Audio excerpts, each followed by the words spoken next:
Oh shit! As I go live, notice I had some snot hanging out of my nose. What's going on, guys? So I am getting together the ultimate Blu-ray guide to Gundam. I think it's going to be probably going to be a video I'm going to be doing at the end of January. Noah Miller, what's going on, buddy? How are you? Evan, what's going on? Hello as well to you, my friend. How are you guys? Gemini, what's going on, guys? What's up? What's up? So I wanted to know, because you three in particular, it's you three and like Night Dweller and a couple others. You guys watch my content more than anyone. So I want to know, what do you guys want to see from me going into 2019? Shay, do you want to hop in on a live stream? So right, like this hangout's just gonna be like a little bit of like talking about what I want to do with the channel moving forward, and I don't want to alienate anyone going forward because I feel like I'm the only weirdo. GoPro and Tekken, dude. If I was good, oh man, I would love to. I would love to play Tekken. Dude, Tekken 7. Okay, so growing up, awesome, Shay. If I'm still on it, absolutely, you can hop in. I'm just going to send you the link. One of my favorite memories is we were in Sicily, and there was like an arcade, quote unquote arcade. They had like some racing game. They had Street Fighter 2. No, I think they had Third Strike, and then they had a Tekken game, and I remember playing Tekken, and that was like when I fell in love with it. I was like, that's it, game over. Tekken is my favorite fighting game. And then when 7 came out, I have friends that constantly play fighting games. I'll join in like Dragon Ball Z or Dragon Ball Fighters was a big one that everyone was pretty into. But it wasn't until Tekken 7 came out that it made me feel like the old days again. It made me feel like everyone was just having a blast.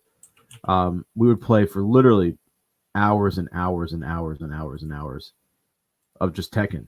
It was amazing. Shay, I sent you the link on Twitter to the stream. But yeah, I feel like I am. So what sparked this was here. Let me charge my headphones before Shay gets on. What sparked this conversation for me was I was going through questions for Fan versus Pro, which is me and Justin Savakis' live show, which is going to be the first episode Monday. So Dylan, what's going on, buddy? So what sparked this conversation for me internally was someone wrote in, who's a friend, but they wrote, Justin, is Flip as annoying with Toku and Mecha with you as he is with his channel? So I'm trying to like decide consciously, is like, because that's like my main passion is Mecha and Toku. Obviously, I literally organized an entire shelf around it. But I want to know what you guys want to see going forward, because I noticed like game videos don't do that much. I want to start streaming. I do have an Elgato, and I want to start capturing game footage and stream more games. But I feel like the games I want to cover aren't going to be like popular. Like I want to talk about after watching Awesome Games Done Quick, for Atari, this guy named Gus did this amazing run last night. For those who don't know, Atari is an old bullet hell developed by Cave. I think it came out in 2000. I think the 360 version, the one he was playing 1.01, came out, I want to say in, oh my God, Shay. It's Shay. Shay's in here. I got to get my headphones. Oh, I just spilled my... Oh, shit. Did you just spill your monster? Seriously? Hopefully my headset's not broken. Oh, fuck. I literally just spilled monster everywhere. It's all your fault, Shay. Hello? Only you. Oh, shit. I just bought this keyboard, too. Fuck. Flip. Seriously. I don't know what to do.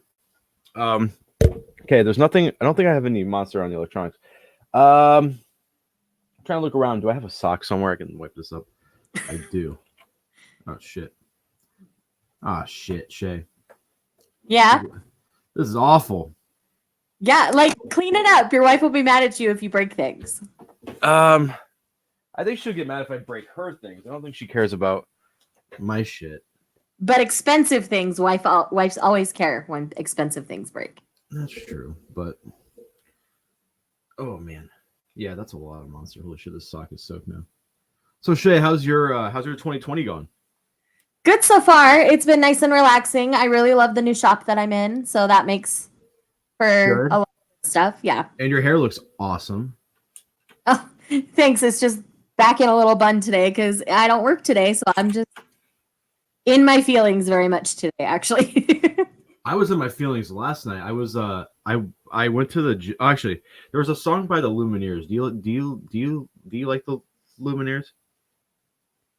I like certain songs from them, so it depends like which song you're referencing. There's a new one off their newest album called The Salt in the Sea, and for whatever reason that song I think I've heard that one. That yeah. one just fucked me up, and it just made me in my feelings all day yesterday. And well, I'm having my K-pop moment. The first song from the new BTS album that's dropping next month dropped today, and I have had it on repeat because it is one of their rap members. It's a solo from him. Oh my and it's God. absolutely fantastic. It's so good. Oh my gosh. This is how I imagine people because they're going back to like their dark broody selves, and that was one of my favorite albums from them. And it seems like they're revisiting that. They're not so bubblegum K-pop idol on this one, and it's perfection. It's so good. I've listened to it like 30 times already today. Like that's where I'm at. One of my friends' sister who works at the restaurant, she is obsessed with BTS. I think she's it dropped 4 hours ago, and it already has like 2 million likes on YouTube, almost 3 million views. Like, it's so good. We were at Barnes and Noble yesterday. They have an entire section dedicated to BTS, like dolls. You can buy a whole box set of dolls. I was like, what is going on? What is up with this?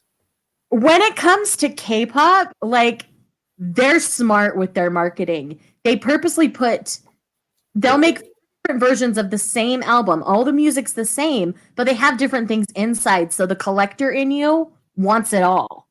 Oh my God. To hold so much like restraint. I only buy one album. I don't buy all 4 versions of each album. I only buy one. So I take a gamble in whichever one I pick. So you're balls deep into K-pop. Pretty much. How does your husband feel about this? He's fine because I only get one album. If I was getting all 4, he'd be pretty pissed. It's so weird to me that K-pop just exploded because I remember 2011, 2012 when StarCraft 2 came out, and the only way to watch the tournaments, because they were all based in South Korea, the only way to watch the tournaments was to download GOM TV, and in between matches they would play K-pop songs.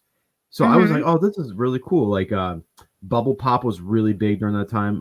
Hey Yuna. Yeah, that era of K-pop was So actually really good. So good. And that's what started the crossover to the US. GGG by Girls' Generation. Like I fucking love that stuff. But like now it's like it's so like my parents know who BTS is, and which is mind blowing to me. Right. They are the K-pop equivalent of the Beatles that made crossover. That's really who BTS is. They're super good looking too. To open the door now for so many other K-pop bands to reach the US. How do you feel about Blackpink? I love Blackpink. I love Blackpink too. They are boss. I love them. All their songs sound the same though. A bit, yeah. But they're bangers. Like their most popular songs all sound the same because that's what's going to get airplay. But on their actual albums, I find other stuff that lets me see what they're capable of. I want them to get more popular. I mean, they're one of them. K-pop is better. Strong yes, disagree. thank you, based. Strong disagree, based. Strong disagree. But yeah, anyways, that new rap that dropped today, like I said, it dropped 4 hours ago.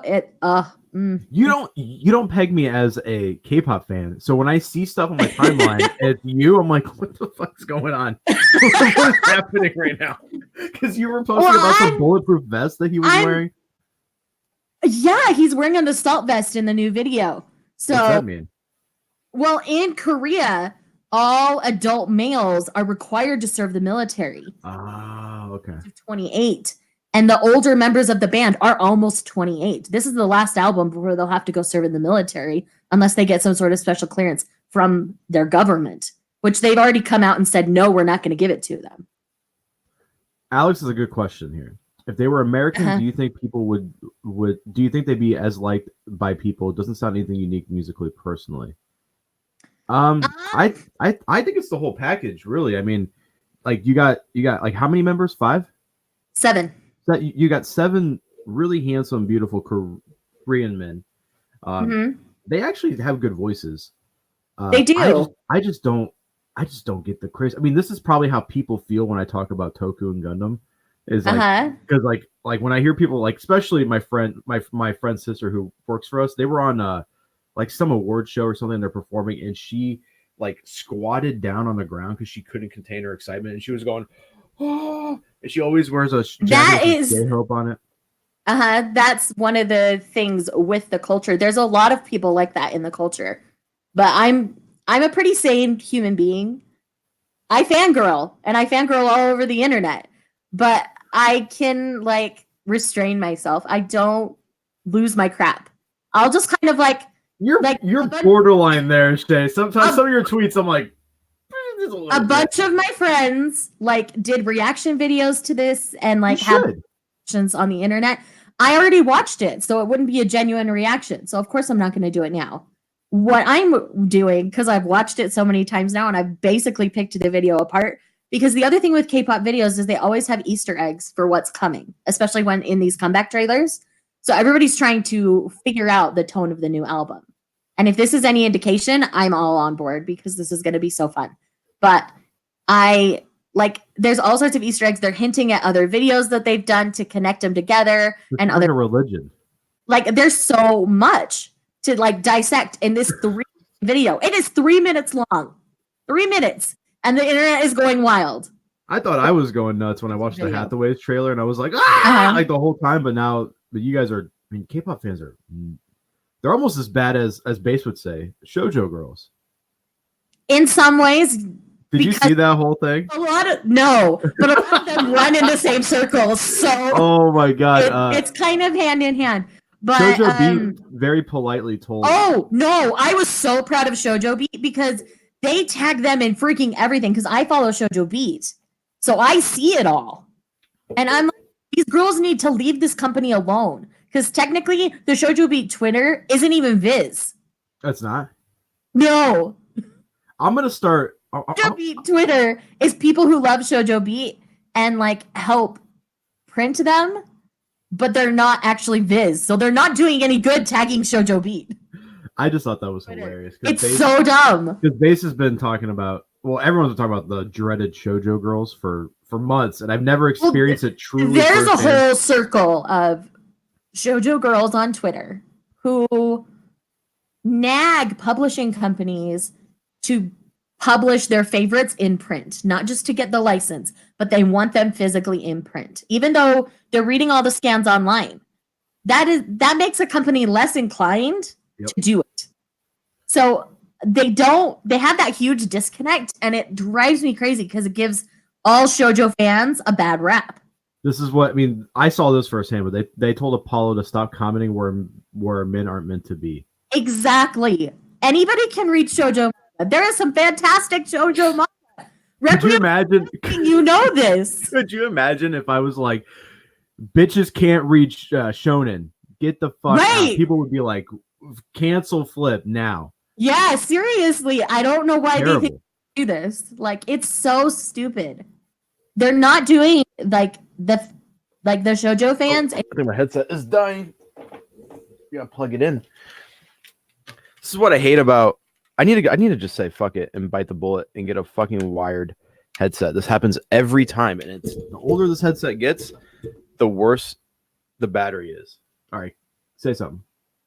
It's very common. There we go. I can hear you. I don't know if I can put this on. I'm gonna look like a doofus. I'm gonna have to sit like this and move the camera over. Actually, I don't know if I can sit like this. Damn it. I'll just leave it off. I can still hear you though. Okay. So besides that, how is 2020? What are your goals? What are your personal goals? What are your YouTube goals? I would love to hit 3K on YouTube this year. I'm just shy of 1,500 now. And that would basically be doubling my subscribership in the year. And that's what I did the previous year. So I'd like to do that again. Take care, Alex. Love you, buddy. But it's one of those things where I have no control over that. So I do my best. I continue to put out good content, and that's where we're at. Other than that, I would like to lose weight this year. I'm making progress on getting a healthier lifestyle. So far, so good. I've lost 11 pounds since a little after Christmas. So I'm and continuing to just enjoy eating better. Me and Taylor, we both want to lose. I think she said 30 pounds by our daughter's Taylor's birthday. beautiful. She doesn't need to, but if she wants to. I think she's beautiful too. But, you know, not to say all women are like this, but I feel like you guys are a lot harder on yourselves than men are. But I've gained 25 pounds since I've met Taylor. And when I feel bad for her because when I met her, I was buff, I was tan, and now I'm just like, I don't take care of myself as well as I did before. It happens a lot after you get married. Yeah, I was just like, now I'm just a lot more than when I got married to Steve. So we got HelloFresh, and and a lot of people really love it. Yeah, it's great, and I think it's like $80 a week, but we get all our meals for the whole week, and we just switched to the low cal version last night because she's like, we got to do this weight loss. So I went to the gym last night, and I still go regularly. Like I still go like maybe twice a week, 3 times a week. But if I don't go every day, I'm in this spot where it's like I need to either lose weight, which means I don't lift weights, which means I'm going to lose my strength, which is like an ego thing for a lot of men. So I'm like, do I lose the ability to lift a human being, or do I look good, or do I continue? So I'm gonna start going every night. And last night I did like an hour of cardio, and I listened to the same song. I listened to "Ride It," you know, that dancey song, and I was like singing. I was getting into it. I was like feeling myself. I was like, woo, and I was just running and just. And I looked up, and that's how you end up with those compilations of people just dancing on the treadmill at the gym. Oh, I was song all the time at the gym. I was like, oh man, I was feeling good, and then I like looked up, and there was 2 dudes looking at me and like kind of like laughing, and I just started laughing too, and I was like, I don't give a shit, dude. I'm gonna fucking own it. And who cares? Yeah, who cares? There's like 3 a.m. There's no one around, but I worked out for 2 hours last night, and usually when I go, I don't know if it's. Do you not have work today? Isn't this normally a work day? Yeah, so my grandfather passed on Christmas Eve. And then we went back to work and then you just had the funeral. We're taking the whole week off until January 15th. Just because my grandmother she's been with him for 60 years almost. So the transition from not being with someone is going to be really rough. So my mom's been staying the night with her. Got it. Yeah, I've had the whole week off. The first Christmas after my grandfather passed away, me and several of my cousins actually slept over at my grandma's house, so she wasn't alone. That's awesome. You know, I mean, like it was actually really fun because my grandma was the party animal. She's the one who wanted to stay up like all night long, and we're like, Grandma, it's 11:30. We're going to bed. As I mean, this is gonna sound weird, but like we were sad. You know, obviously our grandfather died. Like he was such a pillar in our family, like such a foundation. He never especially with the business and everything too. He he never won anything, never asked for anything. Like the only thing he enjoyed was working and be like he stopped making pizzas at 81, and when he stopped, he bitched all the time that he missed it. Like he was like, I miss him making the pizza. So, but it was really like for the first time in a long time, all my cousins were there. And we had like a fun time just shooting the shit, just hanging out with my cousins I don't get to see every day. That was a good time, but now it's just different because he was sat in the same spot every single day. Oh, Dylan, I'm sorry. I didn't know. I didn't know your dad passed. Yeah, dude, death. I don't know. Life is just. it's so unfair. And you know what's weird is that my grandparents are very religious and they're very superstitious because they're from the old country. Right. My grandmother had a dream 2 nights before my grandfather died that I died. So Interesting. So like she called me, and my wife was freaking out because Taylor's already like overprotective. And I like wasn't allowed to leave the house. They were like, "Don't go anywhere." And I was like, "Okay." And then 2 days later, my grandfather died, and I was like, "Oh shit." So, but yeah, life is too short. I agree. 80. I mean, he. I can to take care of my physical health this year. You what? That's why I'm doing everything I can to take care of my physical health this year. Yeah, Shay, we should. Do you have a Fitbit? You should get a Fitbit because Taylor's on a Fitbit and she wants Fitbit friends. And okay. she's been busting my balls to get one. I'm like, I'm not getting a stupid Fitbit. They have the ones that are like a watch now too. So yeah, she has one that looks like. They just got bought out again, so I'm kind of waiting to see where the chips fall. Did they get bought out again? Weren't they bought out by Microsoft? Or did they get bought by Microsoft? I don't remember. Because I know Fitbit bought Pebble, I think. Yeah, they bought Pebble because I was a Pebble fan. I backed it on Kickstarter back in the day. That was like the first thing I backed it. I was like, oh man, that looks amazing. But now looking back, it's like, ugh, that was stupid. It's like crappy black and white. But we were huge Pebble fans in this house, and then Fitbit bought it, and so my husband wanted nothing to do with it anymore because he doesn't care to track the fitness stuff. I mean, he's a big guy, and he feels like it doesn't do anything for him. So I just don't like. I like a nice watch, like if you're going out to dinner and stuff. But having that on my wrist while I'm like cooking with food. I'm in water all day. I'm in water all day at work. Yeah. Now that I only work 2 days a week, I could probably get use out of it the other 5 days of the week. But Taylor's stay-at-home mom and wife, so she, she's like running around all the time, and like I'll come home and her steps are just insane just from chasing the kid around. Exactly. People will like very, very rudely be like, "When's your wife going to get a job?" And I'm like, "Have you taken care of?" She doesn't need a job. She's already got one. Thank you. Taking care of a 2-year-old by yourself and a 28-year-old man. It's exactly. It's a lot of work. Don't ever tell her I said that. I think she's taking a nap with the kid, so never let her know that I actually care for her. Admitted it. I actually respect her a lot. Oh, she knows it. She's not dumb. No, she's a smart person. She's an amazing woman. She's Base, hop on, dude. You can hop on. Yeah, Base can play. Yeah, Base, hop on. We're supposed to have what's that thing called? Instacart come soon. So it'd be nice to have somebody on while I run downstairs. I didn't know until Taylor just texted me and said, "Hey, keep your phone on loud. Instacart's coming." So I was like, "Oh shit."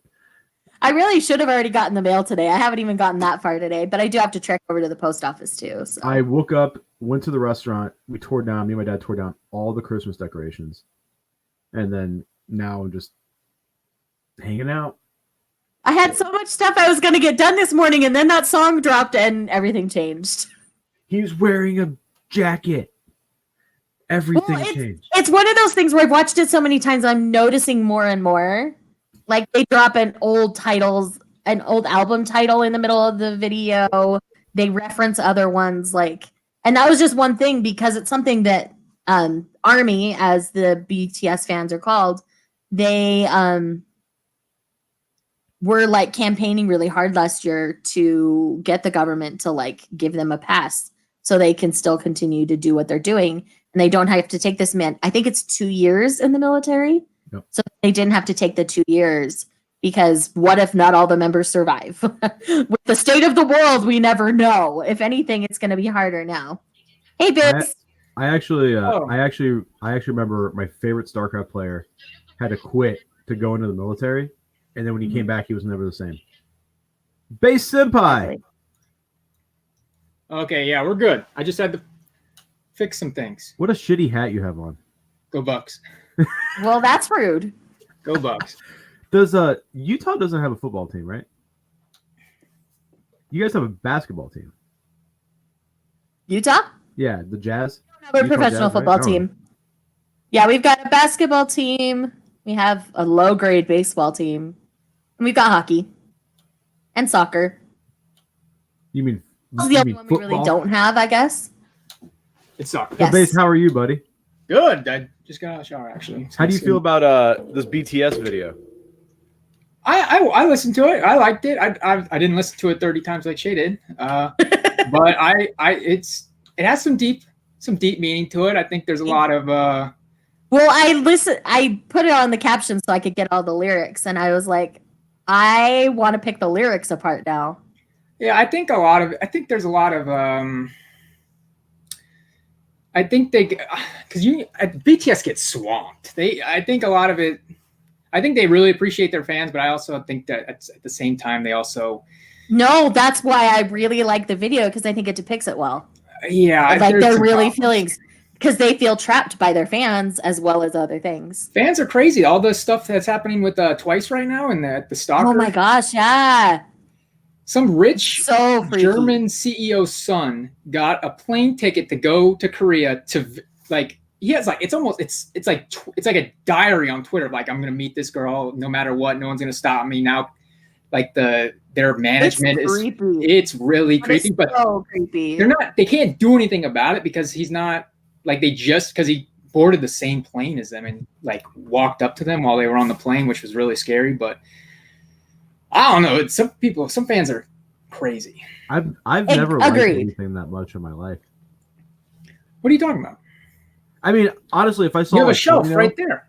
If I saw Tomino at a convention, I might blow him. But that's just he's the creator of Gundam.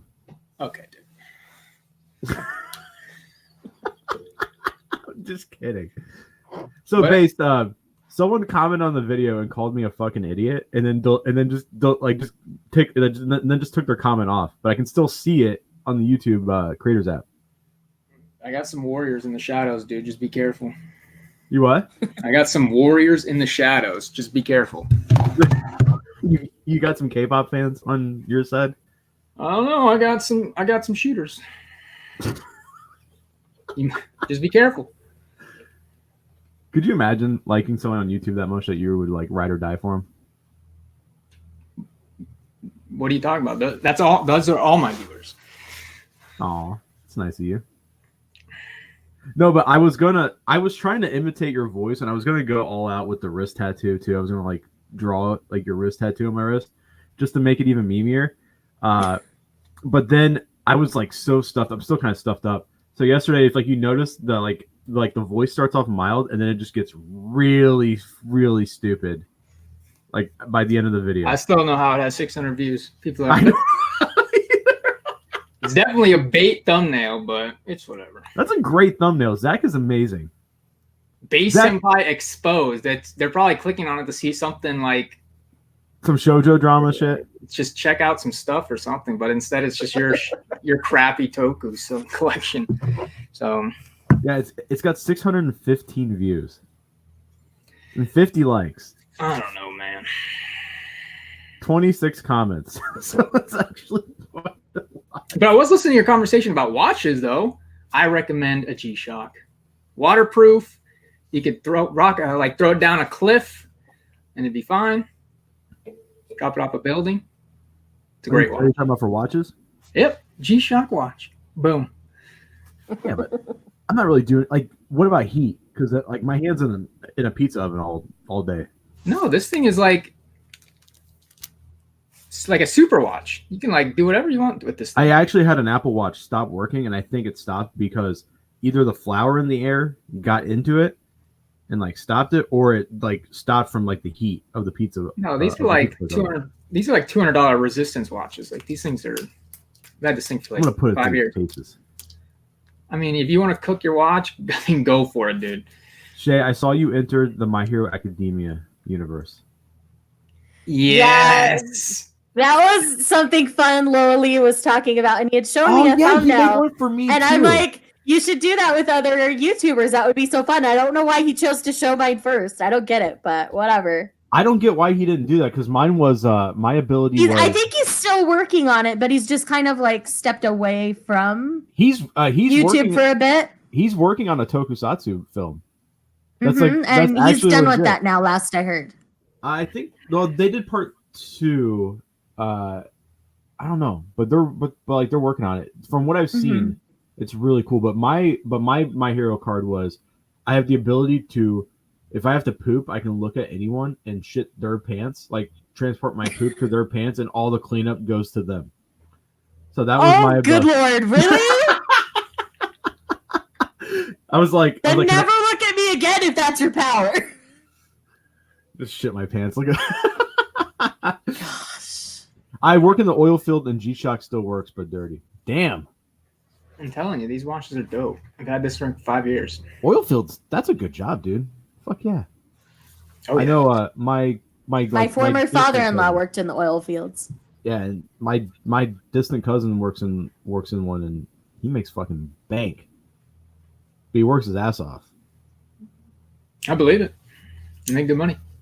It's hard work, but it's good money. Dude, I'm so like we haven't had an income, and by the time we go back to work, it'll be like 11 days of just no income. You're screwed, dude. I'm not screwed. We're good, but like, Okay. it just I feel bad for the employees, you know, because they're the ones that actually need the money. But our fucking waiter makes over $100 a night, and he works 5 nights a week. That's all he does. He makes bank. That's good. He's pretty good. He's probably the best employee we got, besides me. I'm the best employee. No, I mean, you're not really an employee. No biased at all, right? I scrubbed the. Oh my god, I was so pissed at our fucking delivery drivers. This is a tangent, but in the middle of the rush last Friday, we're busier than hell, and I see the driver who's not on duty come into the back door, and I was like, "Hi, Clayton," and he runs to the bathroom. So after he was done, I went to take a piss, and he destroyed the fucking toilet. Just destroyed it. So I texted him, and I was like, "Don't ever do that again." And he was like, "Well, are you actually mad?" He lives literally 5 feet from the restaurant. He could have just waited an extra 30 seconds. He was like, "Were you actually mad?" And I was like, "You're not." I'm not feeding you anymore until my time is paid off of cleaning your shit, because we don't have to feed the employees. It's just a free thing that we do to be nice. But I was like, "How would you feel if I came into your home?" Because the restaurant's my home. I'm there more than I am here. How would you feel if I came to your home and destroyed your bathroom? And I was like, "Next time you need to poop, shit your pants. I don't give a fuck." How rude. Oh, no, how rude. Yeah, of him. No. What? He's probably the rudest employee that we have. How rude, dude. He one time said something about my mom's weight, like to her face, and I was just like, "Ooh, this is going to be a fun." That's your fault. You kept him around. I mean, I don't write the checks, so not my fault. What are you guys looking forward to this year in terms of manga? Dying. Oh, there's a lot that I'm looking forward to. So Neon Genesis Evangelion. No. 3.0 plus 1.0. What is the appeal? Isn't like the first, like those movies just remakes the first because they fixed it? No, so it started off that way. But by movie 2, it's completely different. Like they just go a different route. Imagine if you took a lot of the things that people like about Neon Genesis is like the emotional aspect and like the, you know, that stuff. If you took some of that out and just added more action in, that's what the rebuild films are. They still have the religious iconography and stuff like that in there, but it's a little bit more fast-paced, action-y. I actually would recommend you watch the rebuild films. No, I'm already watching Kamen Rider. How you liking that, by the way? I've been watching 2 episodes a night. Yeah? I mean, the plot, like, it's cheesy, but It's made for kids. I'm watching. I'm not gonna put it away. So there's just some plot holes, obviously. So that person we both follow, you know, she's like a Kamen Rider fan, the same way that K-pop, she stands K-pop. I mean, she stands Kamen Rider like people stand K-pop. Yeah, it's pretty It's crazy. a little ridiculous. I was like, whoa. Ugh. I don't know. And then other than that, really just I'll be right back. I'm gonna go get not HelloFresh. Instacart. Laundry detergent. But then like March, with all the video games coming out in March, I think Animal Crossing comes out in March. Yes, the new Animal Crossing comes out. I'm excited for that one. Were you a little disappointed with the collector's edition announcement, or are you not one that usually gets those? I don't usually bother unless there's really good new content. Otherwise, I don't kind of care once I already own it. Yeah, neither do I. But apparently, there's not a lot in that. Like, I don't know. I don't know. Nintendo's a little bit weird with their collector's edition. They are, but Pokemon finally figured out DLC after 10 years of everybody else knowing about it. Yeah, I'm a little cynical about it. That's what they're doing with Sword and Shield, is just giving it DLC so everybody gets their full dexes now. Well, what I'm worried about is that they're gonna release this expansion pack, and then like down the line, maybe next year, they're just gonna release the game again with the expansion pack already included, in like that, the third version. That's very cynical of me to think that, because they've done it in the past with all the other ones. So. Well, right, and that's what they're saying. This is what we've done in the past, but this is what we're gonna do now. Is what they were saying in the direct this morning. So it's definitely a nice announcement for sure. But they still haven't added. They're still not adding the whole decks. They're only adding like 200, 300, which is still a massive improvement than what it had. But. Right. So I think what they'll do is they'll keep expanding the region and adding the rest in slowly. So those are just the 2 that we're getting this year, and I think we'll probably get 2 more next year to finish it out.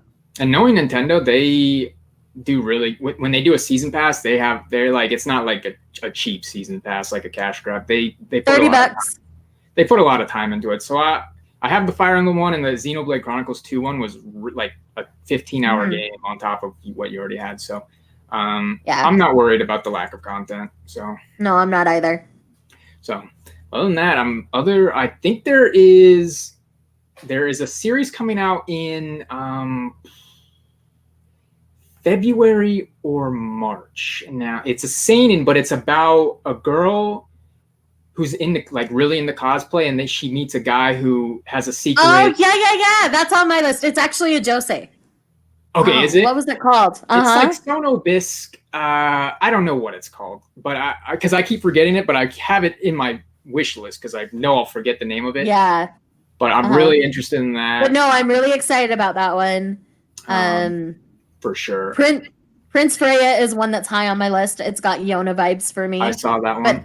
But it has a trope where the girl has to dress up as a guy, and I love that trope. I don't know why. I've always loved it in books, in movies, everything. It's just Mulan destroyed me for that trope ever since then. That's kind of the deal with the vibe I'm getting with Rose King. Am I correct in saying that's kind of how the series is going to go forward, or is it? I've only read one volume, and no one knows. You have to keep reading, Base. I know. Seriously. I know. It seriously gets so much better even after the first volume. Like, it gets more political. It gets darker. Rose King? Yeah, you see Richard go places you don't expect Richard to go. It's so good. Yeah, I have the first 3 volumes. Barnes & Noble was doing all their Shoujo Beat manga was buy 2 get 1 free, but it wasn't. Period. It wasn't. They didn't include. See, my Barnes & Noble did all manga, not just online. Mine's all. It was so weird. I checked because if I go to Barnes & Noble, I'll go buy online most of the time, unless I just go there just randomly one of the days. But I checked for some odd reason. I even asked Barnes & Noble, like, why isn't this part of the deal? They're like, they just didn't want to. I couldn't, because that's what I really wanted to buy. I wanted to get Rose King. No, what I miss about Barnes & Noble is like when you first get back into the hobby, you go in and you're like, whoa, like there's so many cool things to check out, and then but now I know everything. That's kind of the sucky part. But I did help a mom. There was a mom trying to understand Dragon Ball, because at the Dragon Ball shelf they had. I love helping people in that department. That's always fun. And I felt so bad for this mom because the guy was explaining it. He was being kind of rude, so I was just like, I'm gonna insert myself into the situation, and I was like, because looking at it, Dragon Ball and Dragon Ball Z, they both have 3 different versions.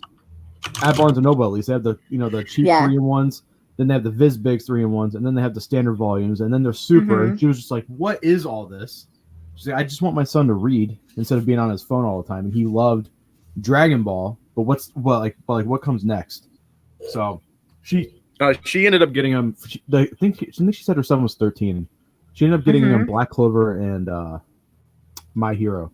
based off of my recommendations. I was like, these two For a would be really good. 13-year-old, those are pretty good recommendations. Yeah, I think. I should have been like Happiness right there by Shizuo Oshimi. That's a great 13-year-old manga. No, but Happiness, like when I got back into the hobby, like hardcore, Happiness was one of those books that I picked up just based off the cover and just based off of it's the creator of Flowers of Evil, and then going home and being like, this is before Brigida was born. I think Taylor was still pregnant, so I was just like, what the fuck did I just read? I have the first volume. Huh? I haven't read it. I got the first volume last month. I haven't read it yet. It's good, dude. The ending, I think it was Gear that was like super hyped up about the ending, but I thought the ending was kind of bad. I've heard different things from different people, so I've heard it's a love it or hate it ending. Yeah, that's what I heard. It starts really strong and then kind of falls off, but I've heard it keeps up the pace. So I don't know. Shuzo Oshimi is one of those mangakas where I like a lot and I appreciate his work, but his books never go to the place I want them to go or go the route that I want them to go. So I always feel kind of left like, and like I didn't think Flowers of Evil was that messed up. Everyone's like, "Oh, it's so dark," and I was like, "Oh, it's all right. It's okay." I still haven't read it. I really wanted to get the singles, but now I really don't like buying omnibuses. Like if I can get the singles, I kind of would rather. Like I paid, like with the 20th Century Boys, I paid $175 for all volumes. Someone just bought mine for $225. Yeah, I paid $170 for all the singles, and I put it in my head like that's a pretty good. Like I can get it all now in the single format, which I really do like the spine, so I could just wait for it with those monster editions, like the perfect editions. Mm-hmm. But I don't know. So I have the first two newer editions of 20th Century Boys. It's a good. I haven't finished it, so I do plan on trying it. I think we'll see how this really goes. I think it's really good. I think the barrier of entry is probably the easiest out of the three. I think Monster is better. I think Monster. My favorite's Pluto. Yeah. I don't do well with like really creepy things or like Shade's a big too baby, psychological of things. Yeah. I'm a baby. Yeah, I thought I'd recommend her Golden Kamuy, but she said she didn't really like that one. Yeah, you want to see a guy get his face ripped off by a bear? Okay, well, but if you take out the dude's innards were on the outside, it was not okay. I forgot the first volume, but like I said, if you take that away, it's super. I feel like just right up your alley. But obviously, I understand what the play. There was so much about it that I was enjoying. I kept trying to go even after that point, and I just couldn't. I understand it. It gets like I didn't worse. even know. I mean, this is gonna sound shitty, but like I didn't even know Japan had like native people, like the whole Ainu or Ainu. How do you pronounce that? The Ainu people, whatever those people are in Golden Kamuy. Every country has indigenous people. Well, I didn't know. You know, it's an island. Whatever. You know. I mean, they got cannibals out in Panama's, dude. Yeah, seriously. I mean, but I'm trying to think of like my family's from an island, so I wouldn't really. I don't think there's indigenous people in Sicily. You'd be surprised. Oh. But other than that, God damn it. I'm excited for Act Age. Because Gear doesn't shut up. I'm really not excited. Like I'm excited to continue the series I already own, but there's no series announced that I'm just like, you have. I can't wait for that. Your taste is like over there. And this is the bump. It's true. Your tastes are very specific about what you like to collect and keep. Like this is the tunnel, and you're like going over the tunnel in the trees above it. I mean, yeah, I guess. I mean, I'm excited. There's the Bunny Girl Senpai light novel that's coming out. I think what is it? The Daily Life of High School Boys. What else is there? What is that? There's a. What's that manga with the priest with the gun on the cover? Sayuki, yeah. Yeah, Sayuki. Yeah, I'm gonna pick up. It's a hardcover. I'm gonna pick up one volume of that just to see what it's like. The anime is good. Shay and I were talking about the Sono Bisque, or the Dress Up Darling is the English name for it. And Prince Freya. I'm really excited for Night on the Ice. It's about a dude who's a figure skater, and he can only perform his like really good jumps when his female best friend sings this magical girl song from his favorite anime. Like, I'm dying at the concept. I really want to try this so much. They It have sounds that. hilarious. They have that trope in what is it, Yomamushi Pedal, where the kid sings God, what is it? It's the dumb Hime Princess song every time he's biking. It's hilarious. But yeah, Did you read Yabamushi Pillow or did you watch it? no, I watched it because the manga literally moves at a snail's pace. It's like Terraform Mars, where Dude, the it's like anime cool. is surprisingly so good.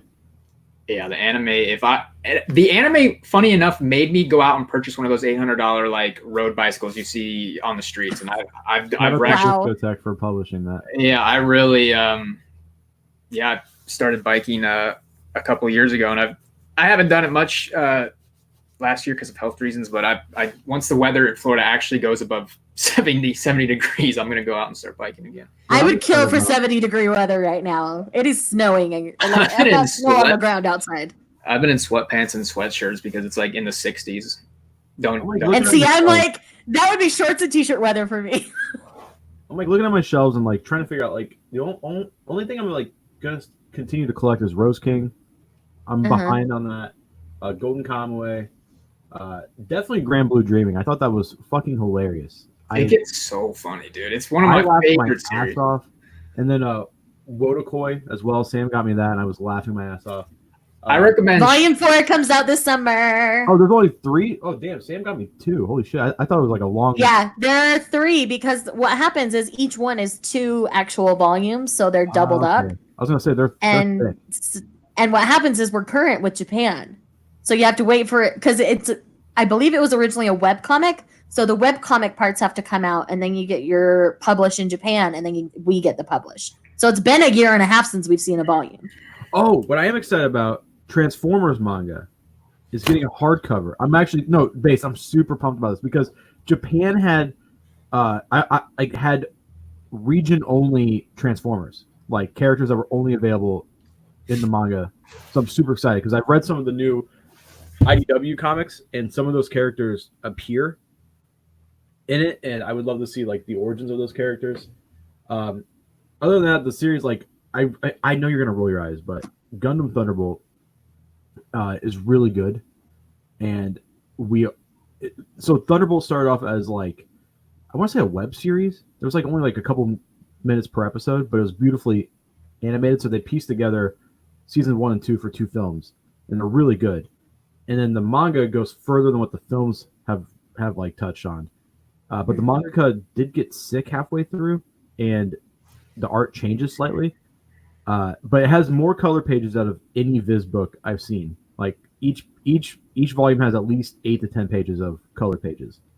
And then Ultraman, obviously, I know you're just like, So like, see, this is how people feel about this is how I feel when people talk about K-pop. I'm just like, No, you're good. It's all good. Don't even worry about it. Ultraman is that like they take these suits and these characters like Ultra 7 and they make it just a suit, and what they do to the suit is so cool. And then like Jackson there, it's just I fucking love it. Oh, and the Power Rangers comic is ongoing. They did their Shattered Grid event, which is where like all the Power Rangers from all over the universe come together to fight Lord Draken, who is just evil Tommy. They did a couple other things right after that, like a couple smaller events, and they were just kind of shitty. Now they're doing another event that is going to be. It seems like it's set up to be really good. So we're probably going to get one hardcover again this year. I don't collect the trades or the floppies. I don't know, man. There's so much stuff I'm looking forward to collecting, but a lot of the stuff I have also ended. Like Prison School ended. That I was really hyped for that. Oh, by the way, Shay, did you ever hear back about this one? Yeah. Did you ever hear back? Saint Young Men. Did you ever? I know you were hearing. I've decided I'm not going to with that one. It's good, Shay. I can see it. For religious reasons, I'm good. So- I know I'll feel offended. So Shay. And so I'm just staying away and letting everybody enjoy it. Shay, my wife is super religious like you, and I was telling her some of the jokes like some of the more offensive jokes, and she thought it was handled as well as it possibly could. There's a lot of notes in there that actually go in depth with like Bible passages and stuff to try to explain some of the jokes. Like probably like the most offensive joke towards Jesus is like at the start where they're like out shopping and a bunch of girls think he's Johnny Depp. They're like, "Is that Johnny Depp?" And he's like, "Buddha, they think I'm Johnny Depp." And then Buddha goes, "Well, that sucks. All those girls thought I looked just like Buddha." It's actually really funny, and I think it's done as, I mean, making fun of Jesus and God is sacrilegious, period, but it's about as tasteful as you could possibly get doing it. The thing is, I know myself well enough. I will probably take offense to things that aren't meant to be taken offense of, like not even the jokes. There will be other things within context that I will take out of context and take offense to. And I know myself well enough to know that. So I'm just staying clear of that one. And I don't hate anybody who's loving it. I'm not ever going to be that way. It's like, you do you. We all think differently about different things in life. So I'm not going to police people who are reading it. I want them to enjoy it. I'm glad that it's coming in publication for people. It's just one that I know isn't for me. What I found impressive was there's a joke about washing his feet, and then there's an entire page dedicated to explaining why. And it's like not even done in like a humorous way. It's done in like a very loving way, like why Jesus washed Buddha's feet, what that means, what that represents. Because a lot of people don't know, but back in the day, during biblical times, peasants washed people's feet, and Jesus would wash people's feet, which would make him on the same level as everybody. And it's a very good sign of like love and a good sign of like that he. It's basically like Christianity 101 in some ways. Yeah. But not a lot of people know that, and I think now in today's climate, it's very easy to just shit on Christianity without fully understanding. Like it's so easy to just be like, fuck it, fuck religion. But yeah, I mean, I'm not even like I mean, I don't know. You're religious to an extent, and religion is totally a personal journey. Some people need organized religion, and other people don't. And so I'm never going to say one is better than the other because everybody is so different. I feel like God talks to anybody however they want to be spoken to. And if they don't believe in God and they just believe in the universe, that's fine too. I don't care. I mean, like the whole reason why whatever your belief system is, as long as you're not like a murderer, I don't care. Like the whole reason why we went to Barnes. No murdering, no raping, then whatever. Oh my God. We have Justy Hook. What's up, guys? What's going on? It's a party. How's my mic sound? Sound good, Mr. Family Video. Yeah. So, what? How do you like Gundam Wing? Like the manga or the anime? So have you seen the anime? I haven't seen in a long time. I watched maybe the first episode over again like a few months ago, but I haven't seen it yet. I still need to. Well, don't. I think the manga is a lot better. I was just hoping that you would have seen both or read it and seen it so we could talk about it. Since no one else here based, well, never. I'm here too. Yeah, but I know you girls don't like Gundam. Excuse me, I love Excuse you? Evangelion, so you can shove that up your pile. Wait, Yeah, that is. no. You like Evangelion? You like Evangelion? I love Evangelion. There's a lot of religious stuff in there. That's like, I know. damn. I didn't know you liked Evangelion. Yeah. You're the only girl who likes Evangelion. I heckin' hate you. I've seen other girls who like I Evangelion. was joking, Justin. I was making fun of shoujo girls telling Apollo to stay out of where men. All the stupid shoujo girls.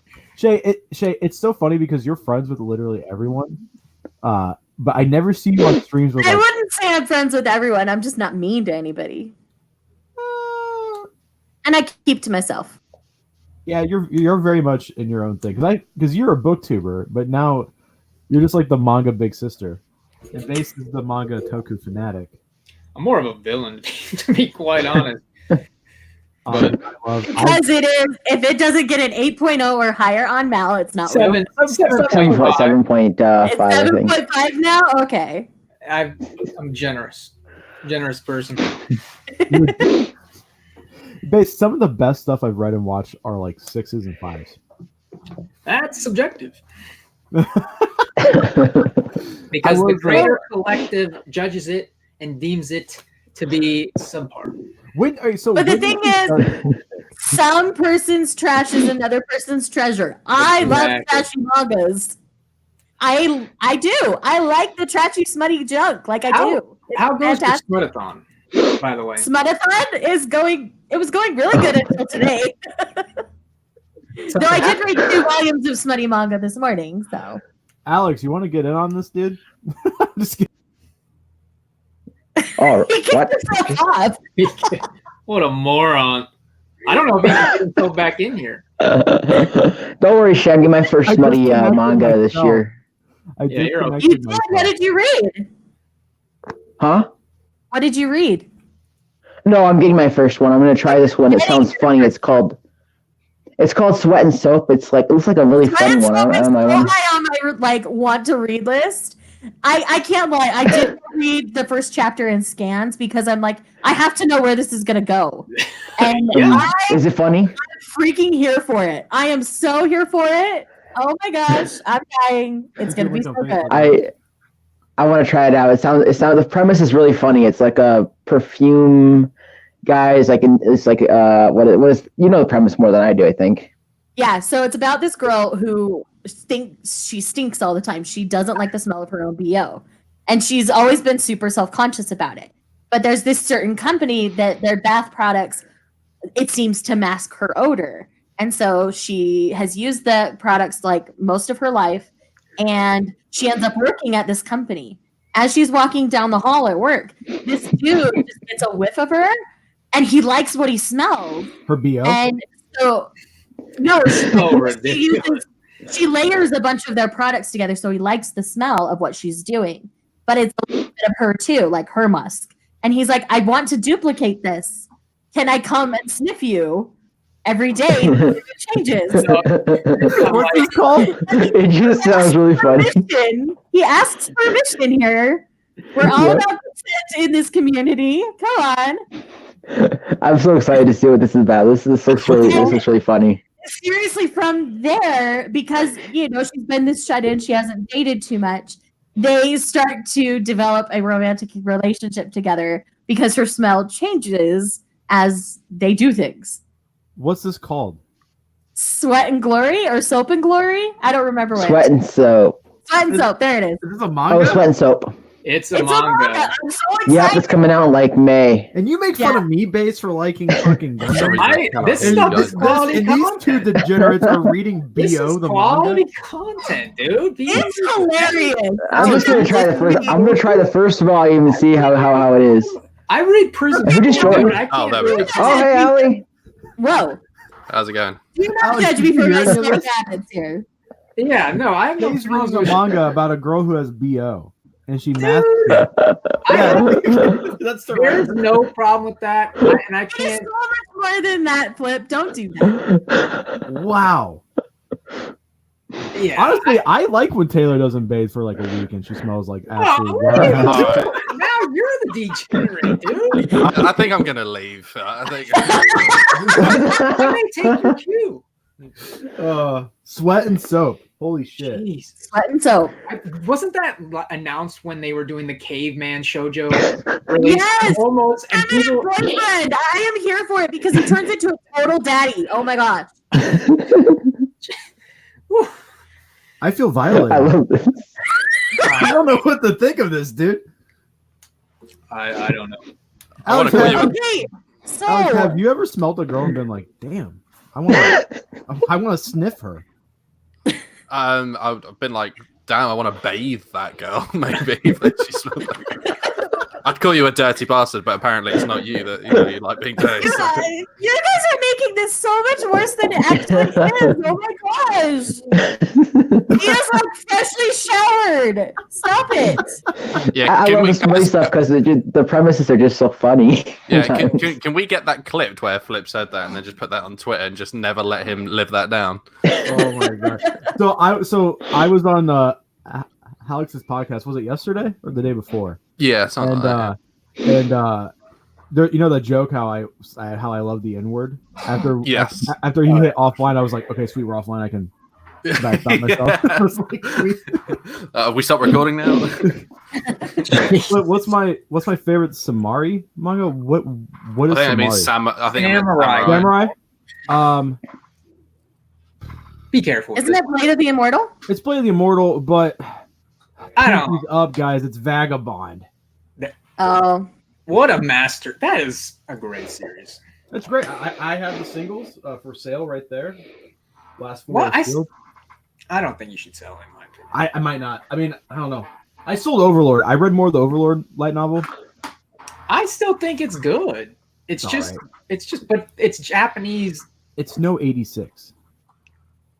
It's better than 86. I think 86 is great. I mean, it's good. It's just not better. I think it's the best. Well, Evangelion Anima. Which, by the way, Shay, you should read Anima. It's good. It's an Evangelion light novel. But it's like a spin-off. save yourself, Shay. It's good, Shay. It's good. Save yourself. Good. I might try it. We will see. So, Alex, I gotta what are try you- 20th Century Boys first. What are you excited for in 2020, manga-wise?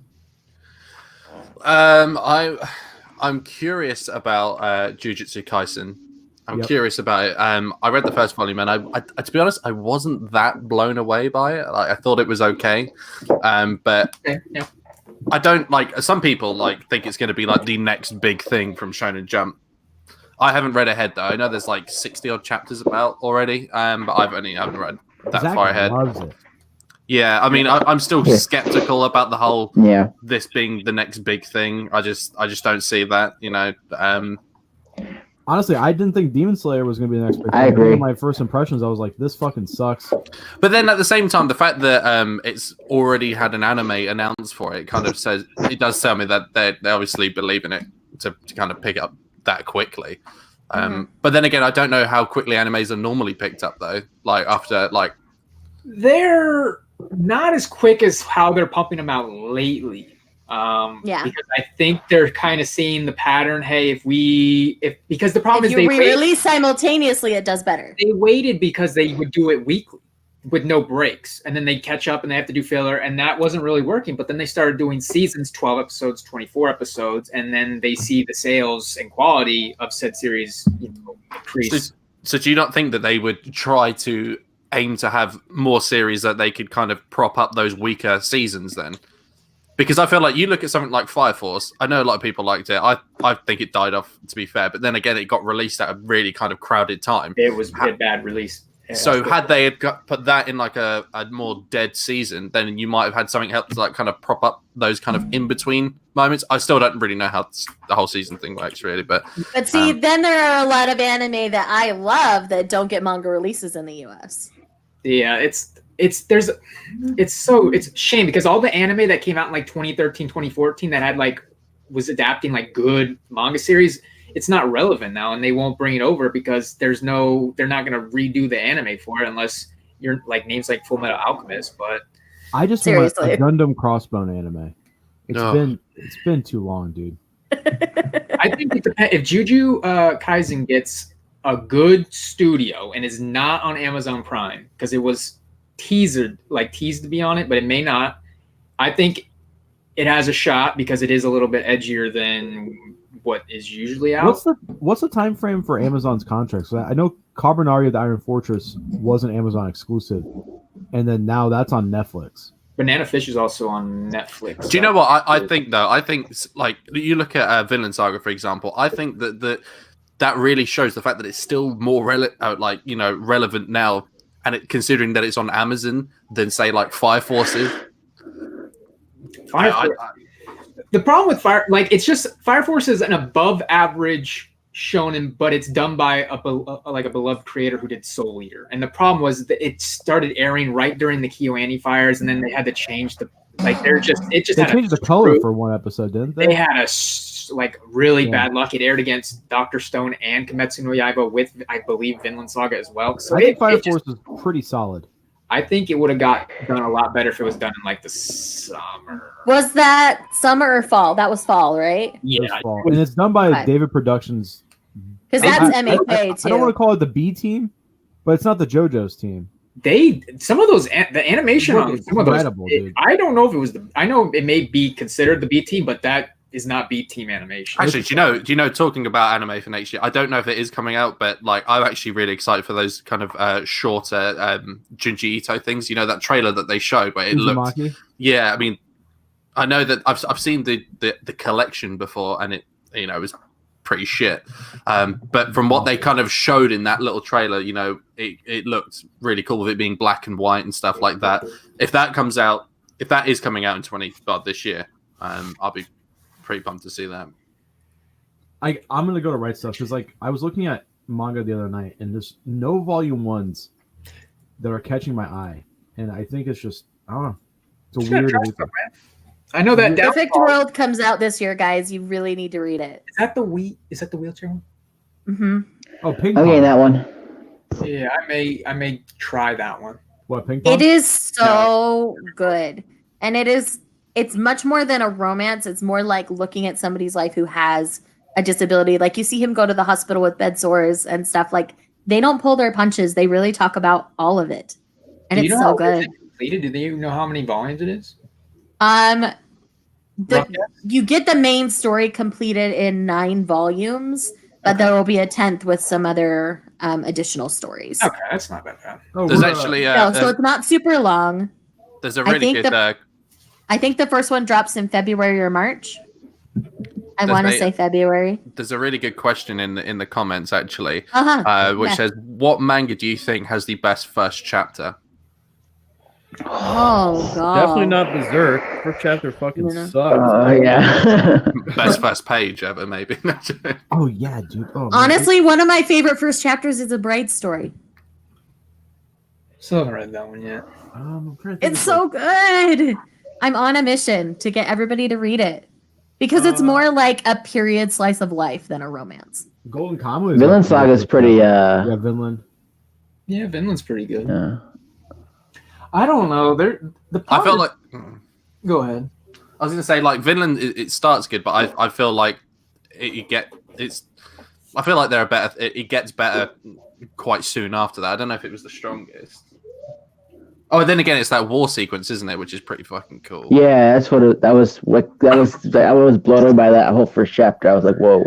I See, think if we were going first volume, it would be a totally different answer for me. But first chapter, it would be a Bride story. Honestly, I don't think I've ever. If you're going first volume, it would be Yona of the Dawn, hands down. Wait, no, Kingdom. Kingdom. The first chapter shows him in the future with an army, like with like a massive army, and that's the end goal for him. He wants to be a great general of the heavens, and then it shows him as a peasant. So I think I would say that because I was actually like really intrigued. If we're going first volume, I'd probably say Vinland Saga in that case. I think it starts so strong. But then saying that, actually, they're what are those books 2 and 1? So I actually don't know if you're going technically volumes. I don't know. Well, for us, it's the first volume. Yeah. Speaking of which, who do you think has the best built manga, like the best quality of book? It's the Berserk ones, I'd say. Yeah, those are pretty nice. But if I had to say what besides the Berserk I'm still saying this is physically wise, this is the best. I was gonna say Kodansha's hardbacks have been super high quality because the Card Captor Sakura ones are fantastic. What about the Cats of the Louvre? They look quite nice. Cats of the Louvre was good, but I think the quality on the Kodansha ones is higher. These like the amount they have cliff notes, color pages after every chapter. They have the glossary showing saying all the religious stuff. Yep. I wish. Then again, the Poe Clan that was put out by Fantagraphics was fantastic. I heard that one was big too. Yeah. It's really high quality. It's thick. It's sewn together rather than glued. Like there's a lot of quality, good things for that. Which Rose of Versailles at the end of the month, yes, please. Not to beat a dead horse, but I'm still disappointed that Viz's quality dropped really bad last year. Oh man, I think they had to bump up their production quality. I think so too. I think they were trying to push him out too fast, is what happened. Well, because they didn't do this before, but they started releasing series bi-monthly. instead of, and then they started bumping series up monthly. They were 20 something volumes behind on Haikyuu, and then they just started bumping them out every month. And you can Didn't they see do that with My Hero too? they did it with My Hero, they did it with Haikyuu, and they're doing it with Demon Kimetsu Slayer. no Yaiba right now. But usually they go bi-monthly, and even before that, I felt like we were getting 3 to 4 volumes a year, but we're getting 6. So, and on top of them having so much crap that they have licensed, I don't think they can handle it, but they're doing a good job for what they're dealt with. This is something I want to know too. Is it the same size as the Should be. Berserk? I heard that the first volume's 4. It is bigger. Yeah, it's meant to be in the original way it was intended, they say. So I don't know whether that is. It's gonna be a 4-in-1, the first one. I think it's either the first one's 4 or the last one's 4. Yeah, Yeah, it's it's gotta 10 be. volumes, so they can't. Man, Yeah.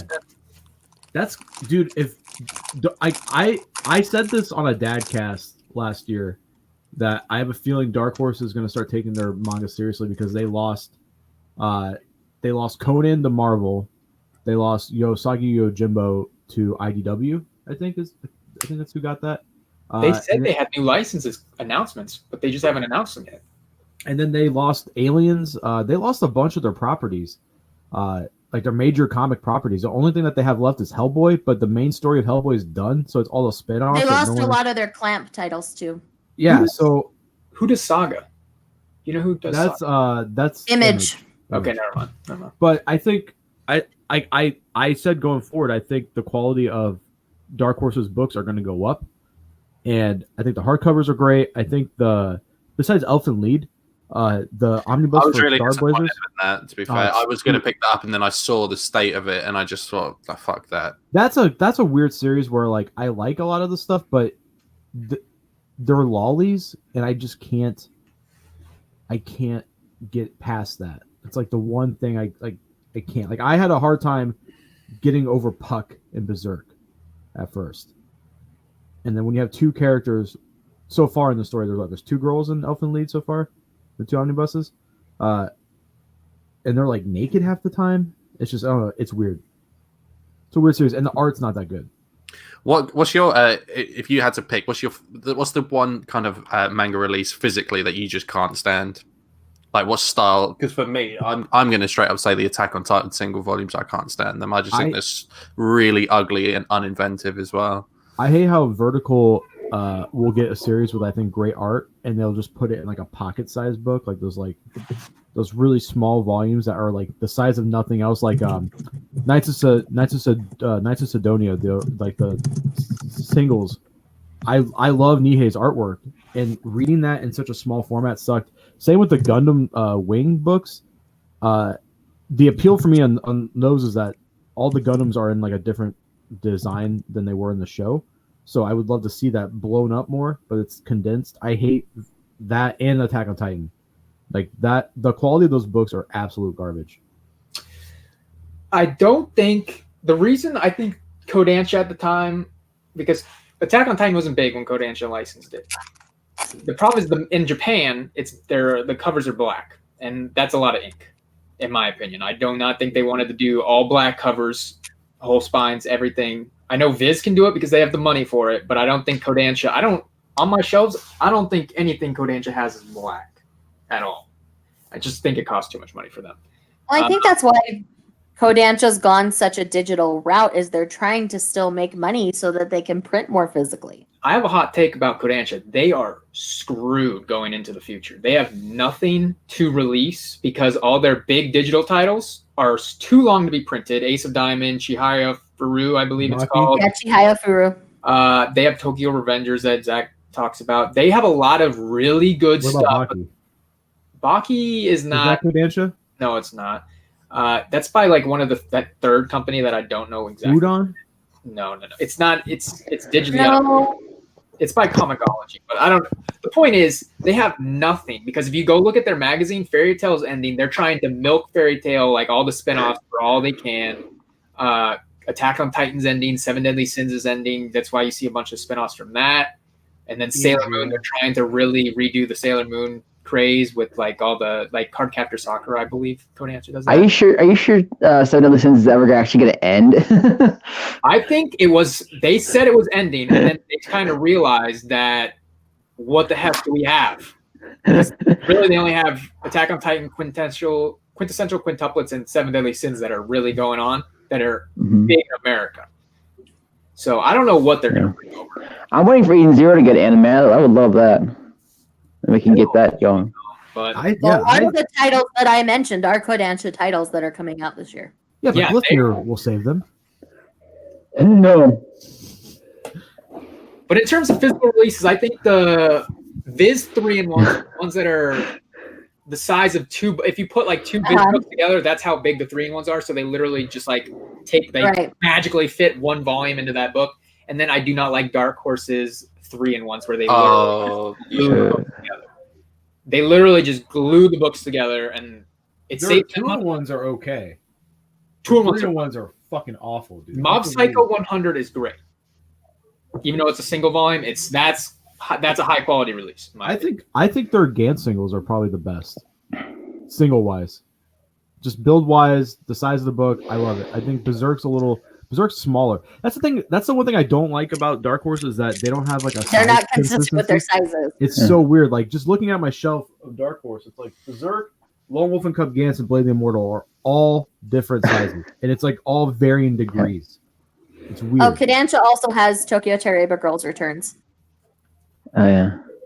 I think if Witch Hat Atelier gets an anime and it's good, I think that series it's could be so good. Fucking Everybody huge. should be reading that one. But I think Base is right. Once Attack on Titan's over, Kodansha's just kind of.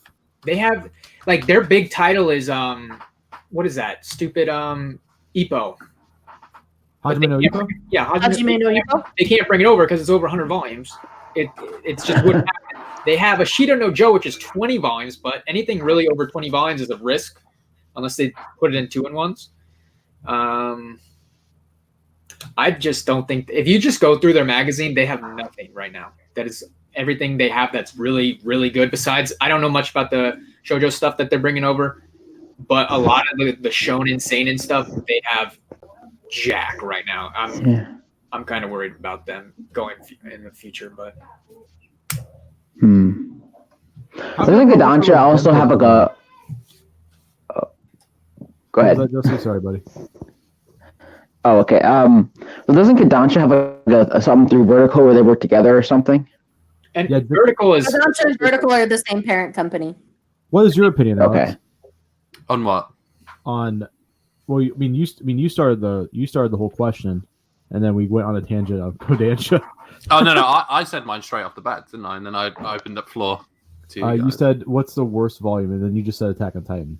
Like besides Attack on Titan, Fire Force. I'm not a huge fan of the I'm a Heroes either. I feel like they feel a little bit flimsy. I'd like to I'd like to get them, but then I don't think with Dark Horse you're kind of lucky. I feel like they're going to go out of print or something soon as well. So. I'm surprised that they aren't already out of print. Like they have the problem is they don't put a lot of when everything of Dark Horse goes out of print. It's not because people are buying it. They do limited, really small print runs so they can stay in a profit for their manga company because obviously the manga is a side project to their main comics. So when something you want from Dark Horse, you cannot wait because it's limited. You have to purchase it as it comes out, or be expected to pay a fortune. Exactly. So I'd love for them to. Do they release like sales figures? I would love to know how the Berserk Deluxe editions have it done. They're really good. They're not. I think there's some I think the first one did number 1. Sometime on some months it was number 1, but usually they're in the 3 to 6 range. They sell well enough to keep Dark Horse afloat because Berserk is cash cow. So yeah, Berserk is their cash cow. That's for sure. But other than that, I wonder how well those those deluxe editions are doing. They're doing really well. I said I wonder how well their deluxe editions are doing. Well, I mean, if they're bringing them out for I think they, Helsing, I think maybe they're hoping. From what I understand, In Stock Trades has had three reprint batches from them, so they've got to be doing really well. Because I'm in a couple of Facebook groups which a lot of the guys who are in the chat, like Ice, is from there. There's a group of people who just collect omnibuses, like comic omnibuses, and when the Berserk hardcovers came out, they were like just going nuts for it. And In Stock Trades, the guy who owns it's in one of those groups. I believe he said that they've had 3 reprint batches, so they're doing like really good. I mean, they're selling. I'd probably wager they're doing over 10,000 volumes, possibly, because that's a good indication of like how good like volumes sell. So I mean, if like random My Hero volumes sell like 30 to 50,000, and it's like third or fifth. Sometimes I'd say they're at least selling over 10,000 copies, believe it or not. So, well, it's just so weird to me that Dark Horse announced Berserk is their best-selling property, period, comic manga wise, in I think 2016 when they announced this, and it had only sold 1.89 million copies. So that's just like that's how small Dark Horse really is. Because if that's the best-selling thing, and I think at the time it was like what 37, 38 volumes were out. That's not that many per volume. Yeah, but they're pricey too. They don't really. $15. And then the hardcovers, honestly, I like that they put I love when omnibuses have a ribbon built in to the book. I've never. They don't have that for a lot of things, so I don't. I think that's. It was Berserk. Who has that? I'm trying to think of what. There's a couple comic series that I've had in my collection that have had that.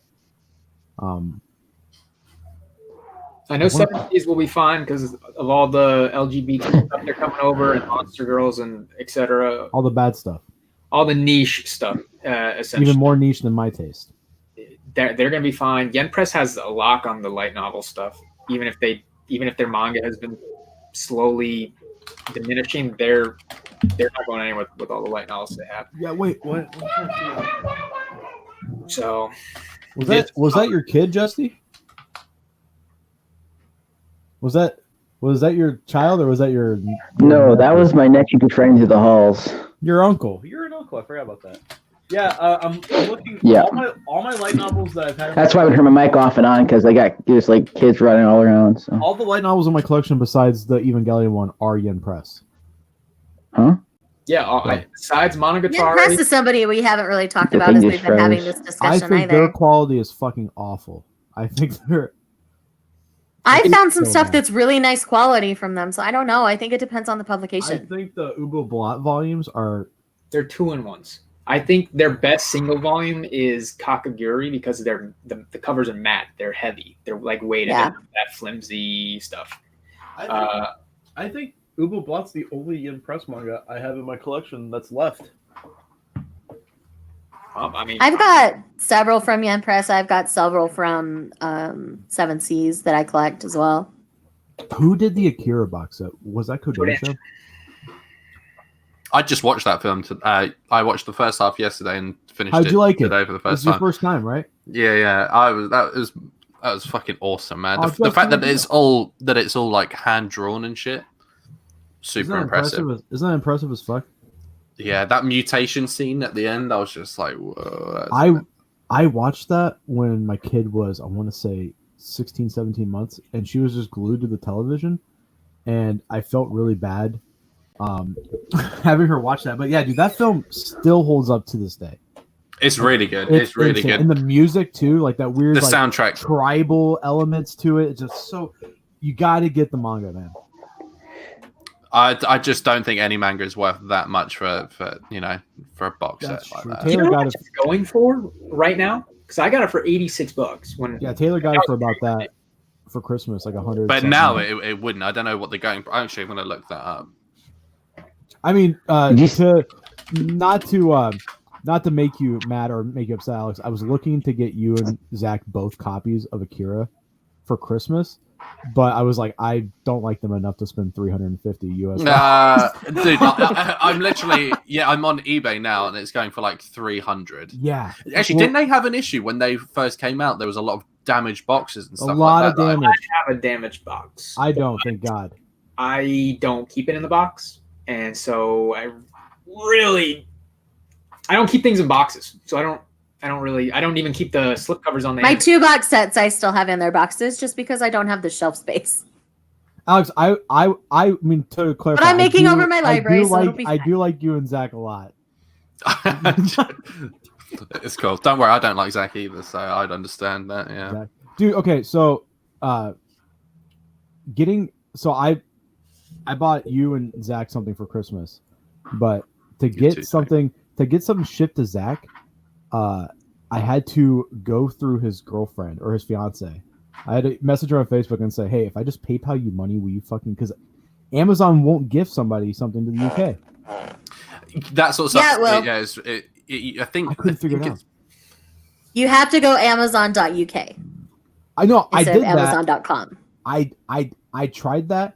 Would not work for some reason. They kept wanting me to like. I was verify able to it was gift me. both Callum and Hannah, so So I'm just gonna ship Alex's gift to him physically. I for shipping that. is absolutely crazy. I know when Lohali sent him that like giveaway thing, it cost Lohali like $70-$80, didn't it, just to ship it, I shipped which was someone worth more than what was inside the box. What did I sell? Someone bought a couple of omnibuses last year that were rare, and alone I think I sold them for like $700. And then the dude paid another $200 because they were so heavy to be shipped. I think he was in Ireland, I want to say. It's that when you start going international is where it gets difficult. Like in the UK, our postal system here is quite cheap, considering because anything can be delivered technically. And you could do a drive from one side to UK in a day if you wanted to. Whereas obviously you've got international, all that shit. So and then it looks if you're going to get insured as well, depending on what it is and stuff like that. Here in the US, media mail is like a couple bucks. Like the most I've spent on media mail is like $6 to ship something. It depends how much it weighs. That's the yeah, big- it's a weight thing. I just sold a bunch of manga and light novels, and I think I paid a total of like $35. So it wasn't too bad. No, it's pretty cheap. Wasn't too bad. I did sell Sam Lucifer and the Biscuit Hammer for pretty cheap. For, How much did you sell that for? Because when I heard that it was going, I saw it on eBay for $400. I was like, "There's no way the first volume." It was one volume that was $400. I would die. sold my volume up for $100, thinking there's no way it's going to sell for $400. I'll put up for $100. Maybe it'll sell in a week or two. It sold within 24 hours, and I was like, "Did I just lose $300?" Yeah, you're like I listed that way too cheap. I sold it to Sam. I sold a complete one because Sam's the homie, and I love Sam. And I would much rather give it to a friend than go to some stranger. So I sold the whole set to him for $80. Oh, that's a deal. That's a He's deal, sending dude. you a But Christmas card. yeah, You took a shit with your clothes on there, son. I mean it's fine. I mean it's not like I mean If it's I a was friend, that's a totally different Yeah. issue than if it's Yeah. like. Did some you complete see stranger. what Callum did? So he gave away I think volume 1 to 33 of One Piece, and I think it was like 1 to 8 of My Hero to like a friend's daughter because she wanted, and then he got someone messaged him on Instagram saying, "I've just unfollowed you. I can't deal with this trash opinion." I saw. Yeah, I saw that. It did make me laugh, but yeah. I mean, that's a nice. Everyone's difference. entitled to their own opinion. I will always be a champion of that. I'll Yeah. throw it on Instagram. I just Half of what I read, most of y'all won't even touch. So. If it's below 7.5, definitely. But other than that, I think I don't know. Selling manga has been it. Like I didn't sell any manga because I didn't know where to sell it at first, and then I like started selling stuff on eBay, and because I had a box of shit in the closet that I just didn't know what to do with. I started selling manga like this past year, and it was definitely worth. How did you get on doing your? Because you did that unhaul, didn't you? Did you manage to shift most of that, or have you still got? I have a ton of it left, but I made like $175 off that video, so. Not bad at all. It's like a little ad, really, isn't it? It's like I told people to DM me on Twitter. I have like comments that are like, I want this. Send me your address. And I'm like, but people messaged me on Twitter. We made it happen, and it was since shipping through media mail was relatively cheap. I try to use Facebook Marketplace as best as possible now. Like eBay, especially if you're selling manga, you've got to make it worth doing it after you've taken fees and like shipping and stuff like that. You have to either you can't be selling singles, doubles, or even threes. Sometimes you have to make it worth it. So Facebook Marketplace is normally the best place. But then again, you guys over there, because your country's so big, you can't it regionally, I can imagine it's quite sparse of what you can actually find. Yeah, I mean, My library has Jack for manga, so anytime I'm unhauling manga, it just goes to my library so they can build a library. And then you can rent it yourself. I can always check it out again if I ever feel like reading it. Yeah. I'm just at this point where like I don't think I'm gonna be rereading a lot of stuff again. So I just don't think I'm actually trying to reread more this year. I'm trying to not do that thing I used to do where I would read a series, sell it, and then rebuy it, and then fucking read it again. And then that's stupid. It's so stupid. I barely reread anything. I think the series I read most was Bloodlad. You can see the creases in the volumes where because that was the first thing I've ever read, so I just reread it a lot.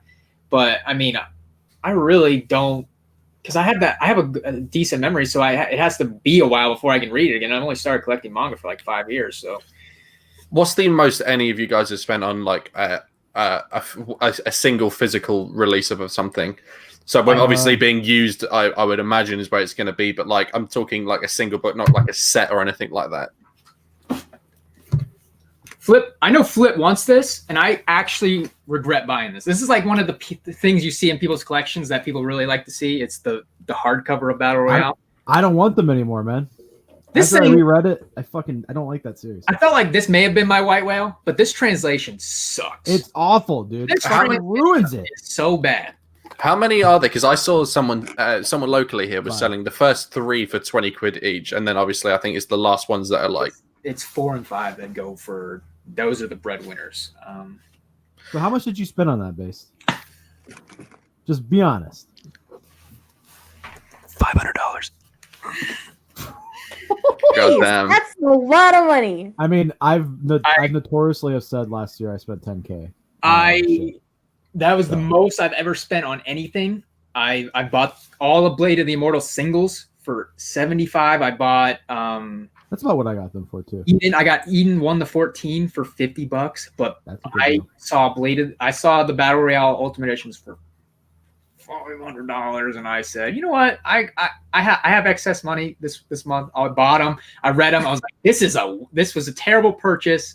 I'm not going to resell them because I will not get $500 for them. But am I happy to have them? Yeah. Do I regret it? A little bit. The translation is really bad. I think the Legend of the Galactic Heroes box set. I mean, these two, like this shelf right here, like these 2 items, probably total like $1,500. Isn't that box set like what is it? Not is it like 90 discs? No, there's one that's like $900. Yeah, that's what it is. Oh, I saw that and rolled my eyes. Like, who's gonna buy that? You. The most I've spent on a single volume is like $38. So Yeah, I guess I'm cheap. And that was my really nice hardback of the Poe Clan. Yeah, That's the most retail- I think Fine. someone sold me Gantz Complete for 200. I want to say like a little over 200. I do have my 2 box sets that one I paid 60-ish for and the other I paid 90-ish for. Yeah. I bought Ultimate Muscle 3 times last year. And both of them have 18 volumes in them for that much. So Stupid, dude. I think if you're buying a really nice box set, I think 130 is probably the limit. I think the the Akira is worth $135. It comes with those really nice books, and it comes with a 7th hardcover art book. Yeah, it's really nice. Like a motorcycle patch. Or Mhm. I think that is worth $135. I think the Monogatari box set isn't worth the price, but I think the books alone is worth. I paid $65 for it, but I think the books alone. the books are worth that. I think 7 books alone is worth a little bit more than that, so I was fine with it. But it was just a box and a little card, so I don't know. I probably won't. Okay, I think the most I spent on manga was probably Phoenix. I think I spent about 500 on that, but then I turned around and sold it for 750. I would only buy the 2nd volume. Yeah, Phoenix is, dude. Honestly, I've gone on this rant before. I think that is the most overhyped fucking manga, and it's only hyped because it's Osamu Tezuka and it's out of print. The only thing good, just like you said, is Volume 2 is one of the best pieces of manga ever. Yep. But Volume 2, that's all you need. That's all you need. It's such a. I think Tezuka in general is kind of bad. Like, not to like shit on him, but he's very much. I don't know. He's just, Dude, what era was he writing in? He was He's known as the grandfather of modern manga, essentially. Yeah, no, I'm aware of that. I meant as in like if you're thinking about you'd right have after to World War probably II. yeah. So I mean, if you're saying bad, but you're probably reading it in a time where you're acclimatized to different shit. Back then, it was probably like no, like, mind-blowing. I think Astro Boy is really good. I think Astro Boy is a good manga. I think he has works that are really good, but like Blackjack, for instance, I think is fantastic. But he wrote so much, and like I would feel like 90% of his work is like kind of garbage. And there's people in that era that I think are better. That he's even like he himself has even said like Shotaro Ishinomori is the true godfather of manga. That Ishinomori has the Guinness World Record for most comic pages drawn by a single person. And he created like not to go on my rant about this stuff, but like he helped. The Gundam guy. What? This is not the Gundam guy, right? No. That is Tomino. Shotaro Ishinomori created Cyborg 009, which helped bring in superheroes into Japanese pop culture. It wasn't the first superhero group, but it was the biggest. And then he went on to create Super Sentai and Kamen Rider. Like, so this guy, like, still his works are felt today. Nothing Tezuka did was original. You know, he gimped off of American style comics. Did you say gimped? Yeah, he gimped off of American style comics because he didn't want to be associated with Japanese people. And then when that whole gay Giga movement happened, he was very vocal about like he shit on it. He actively talked shit about it. But the moment he could make money off of it, he started making it, and then he won an award. And I think his first one, which is MW, is like one of the fucking trashiest piece of mangas I've ever read. Like, just it's disgusting. Like a lot of sexual assault and stuff. But then you got people in that same era, like Shotaro Ishinomori, Goten Gai, Leiji Masamoto. I think those three are more important and more relevant than Tezuka is. Just Tezuka just became a household name first. He's like the Beatles of manga, kind of overrated. But there's people back in that day, and the Stones were better. Yeah, I understand. Like Stones, Buddy Holly, like all the, you know what I mean, like. No, you say, to be fair, Revolver was a hell of an album, man. No, I'm not saying the Beatles suck. I do like the Beatles. I think they're good. I have a couple albums on vinyl in my collection. But when I think of that era, I don't go to. I've never grabbed a Beatles album and been like, I really want to listen to this. I think the thing is it's difficult to not associate it with what it would have been like at that time. Like if you were around when Revolver came out or Sgt. Pepper, you'd probably have lost your shit. Do you know what I mean? So now I understand. It's just hard, really, at that time where they may have not had as much or whatever. But then again, I haven't read shit there, so I can't. I would recommend if you can get your hands on it. Blackjack's pretty good. Good luck. Yeah, good luck because it's very out of print. And then I think that's what also like adds to it as well is that all of his stuff is out of print, so it's just got like, you know what I mean, like people like I went through a phase where I wanted nothing but out of print manga, and I fucking spent thousands of dollars. And after I read Phoenix, I was just like, volume 2, maybe volume like 7 or something. Like there's one other volume in that series that's good. I don't know what it is, but it's just so hyped up because it's the last thing he worked on before he died, and it's out of print. I think the anime tells the most important stories and does it pretty decently. So if you do want to experience Phoenix, I recommend picking up the Blu-ray that just came out last year. Well, we're at I'm probably going to try see if I can find all that sort of stuff. We're going in like manga cafes in Japan because we're looking to book that again this year as well. Oh, so fun! I'm jealous. Yeah. My husband hates travel, so if I ever do that kind of a trip, I'm gonna have to like go with friends. Yeah, it's insane. But last time I went there, I didn't even know that manga existed, or really even. They even have manga hotels, where they have a bunch of manga for you to read in hotels now. Alex, why did you like? Because like growing up, I loved JRPGs, and I've always wanted to go to Tokyo. So why did you go like the first time? Retro gaming. I'm huge for it. Yeah. So I mean, I brought back. So I spent far too much money on games over there. It was crazy. Like I've just got them all over the place. Like just random shit all the time. But Yeah, it's the hub. You go to like Akihabara down there, and it's just like they've got like towers of just shit. Like they've even still got like Tower Records and stuff like that over there, and it's just like it's insane when you go down there. Like it's honestly like being on another planet. And then you see all the different like cafes and stuff that they have there and stuff like that. It's just like this is just nothing like that we've got or anywhere else has got really. It's been a dream of mine to go. It's so good. It's the one thing I regret not doing before I had a kid. Was going to Tokyo. Because now it's gonna be hard. You'll have to wait until she's grown up and moved out, and then you've got that spare change in your back pocket again. Well, I'll just take her with me. Say fuck it. Yeah, we're gonna go, and she's gonna be like, drag around the shops. That's what I used to do. We went to like these stores over there. They're called like Super Potato. They're like these old like retro game stores.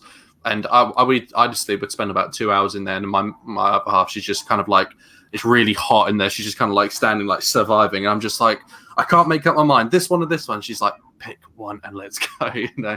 But, shout out to our wives, dude, because my wife does the same thing when I like go somewhere, and she just stands there very politely and just like. But after a while, she's like, my back's hurting now. Let's fucking. Steve has learned how this works. What he does is he drives me to the bookstore. And he waits in the car and listens to his own audiobook while I go shopping. That's the way you do it. We went to Barnes and Noble the other day because Taylor wanted to get like a study Bible, and I was in the manga section and I could hear my kid screaming, but like happy screaming, like she's laughing on the other side of Barnes and Noble. And then when I went and like met up with them, my kid is just running around and Taylor's chasing her. I'm like, did you even find her book? She's like, no, I need you to hold her. I need your help. Oh, Justy, yeah, those Japanese toilets are no fucking joke, man. They're legit crazy over there. Oh, this is the craziest thing that happened to us when we were over there, right? So when we first arrived there, and I saw like they've got like a whole panel of like buttons and stuff. So I was like, I'm taking a picture. I'm sending it back to the boys to see, like, look at this fucking throne I've got, right?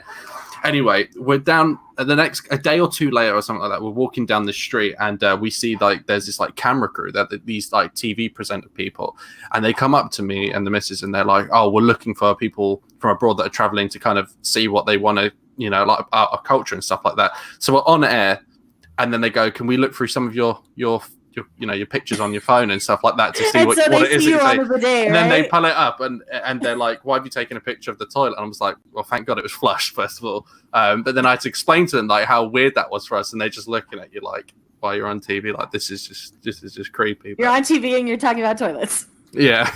Am I right? Yeah. Can I get an amen? I want to briefly talk about this. So the manga Bloody Stump Samurai is a like renowned calligraphy artist. He actually did the calligraphy that's on Akira. The mangaka of Akira like sought him like wanted him to do all the like, you know, like on the poster for Akira on the film where it has like I think it's katakana that's like the blown up or is it kanji? I'm not sure, but like all the words, like the like big oversized words were done by him. He has one other series in English called Satsuma Gishiden that Dark Horse picked up and then dropped. So you only get 3 volumes of that. I recommend looking into his other stuff. He's really, really good. Like phenomenal. Speaking of wives, my wife is in the chat. Shout out. Taylor! Go on, Tay. You're supposed to be taking a nap. He was just talking mad smack about you, by the way, just in case you missed it. Look how good looking I used to be. Yeah, what happened? I don't know.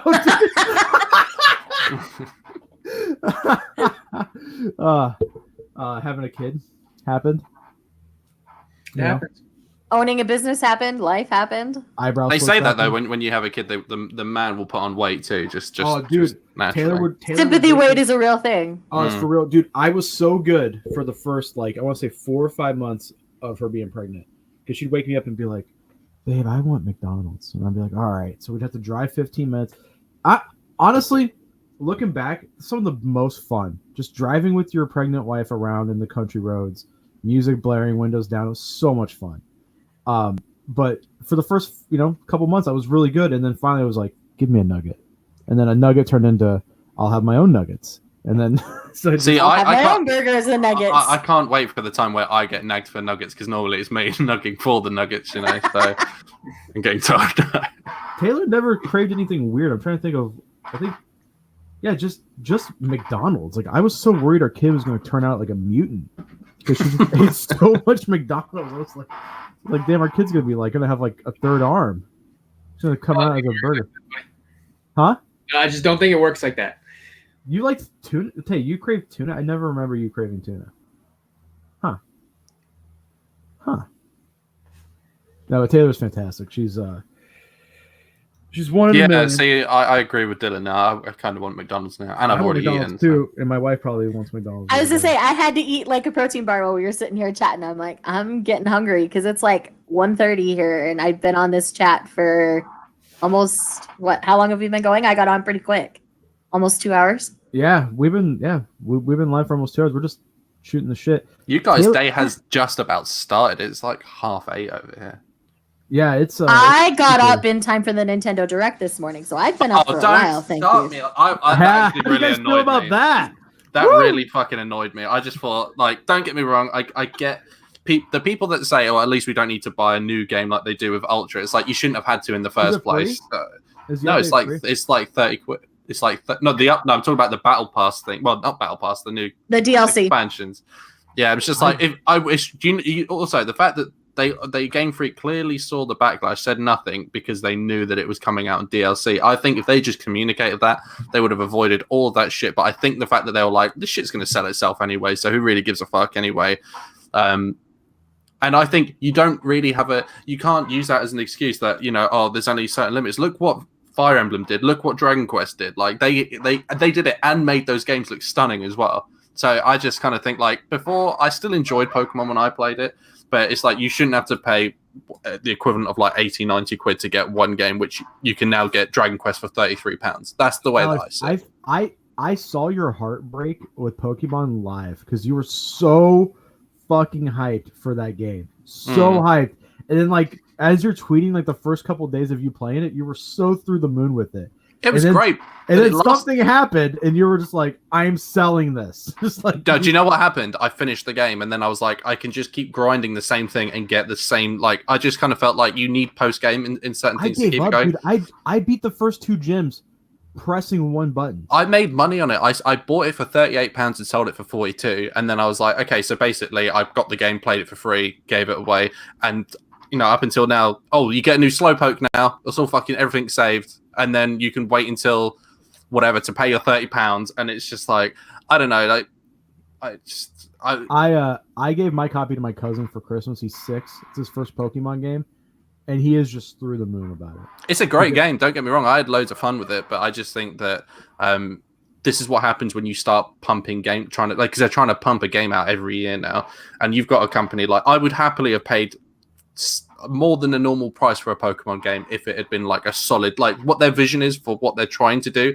If they had just taken their time and delivered that, whatever, I'll just wait for these new Wii U ports that are coming out instead or something, No. Well, the rumor is that Game Freak wants to take their time with the games to make them right, but Nintendo is pressuring them to push it out because it's one of Nintendo's biggest franchises. It's quite possible, and I understand, especially with like this calendar year, it seems that Nintendo have got quite a quiet year, other than like Animal Crossing. I know apparently they're bringing out these 2 new undisclosed Wii U ports. There's not much. Wait, Wii U ports of what? Well, everybody reckons it's going to be either Pikmin and Mario 3D World, which is I still think is the best Mario game. I have bought a Wii U for 2 games and then resold it twice now back to GameStop. Like had like buyer's remorse because I'm like it'll Do you know what? I really like the Wii U, but I think a lot of people have this kind of like rose tinted thing that because it had the e-store that it was fantastic. But at the same time, remember how fucking expensive that e-store was? If you want to pay £5 just to play Mega Man, it's like I don't know, like how great that really is. And also, I've heard like the argument that the reason we don't have it is really for the indie developers. Because if they say they released Ocarina of Time at the same time that Cuphead came out originally, do you really think anyone would bother buying Cuphead or anything like that? Or like The Tourist, which is a really good game. No one fucking buys that if Ocarina of Time comes out that same week. I want to say something. I don't want Base to roll his eyes, which I know he is. But it may just happen. For me, the Wii U, two of my favorite games this last decade are stuck on that system. And the first one is Star Fox Zero, which I think is actually a very in-depth, very challenging game that got criticized because of the motion controls. But once you get used to them and once you get hooked on them, I think that game is one of the best Star Fox games. And then I really liked. Do you remember? Did you ever play Star Fox Adventures on GameCube? Yeah. That was a great game. Actually, saying that, I'm really excited for Crystal Chronicles coming out as well. But that got pushed we back. need to play that. We need to play. Yeah, we are. We need to get a group together. But then the other game is Xenoblade Chronicles X. I think that is one of the best JRPGs I have played in this last. And listen, the side quests in those games have more world building than Xenoblade Chronicles 2 did. I love the art style. Like, you actually change, you get gear, it changes your appearance. The characters are good.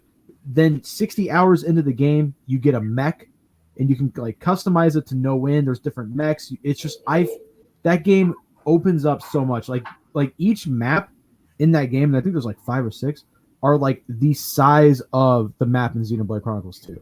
Like, it's fucking massive. I'd say that would be the second Wii U port, but the problem, we're getting the first one remade in like a few months.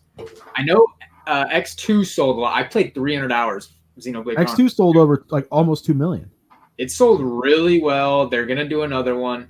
I don't think they're ever gonna, because they said midway through last year that it would just cost too much to port it. Like, there's too much work because the gamepad acted as your map, and you could never pull up the map on screen. It was all that, and like you would have to like mine, like there's like a whole mining system in there where you can like mine for different things, and you can like bring the nodes to like other.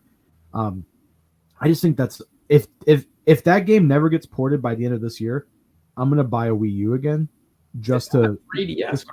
What have you guys heard about all these reports apparently about this new Switch iteration that's coming mid-year apparently, before to preempt the Xbox PC and the my Switch PS5 is breaking. It's dying. Well, apparently it's going to be more like high. It's like a changed out CPU, and it's like a higher quality of like almost like metal framing, like not quite plastic, but I don't know. I've seen stuff about it apparently. They're licensing with a certain chip company, or one of the parts is expired, and they're just getting out more.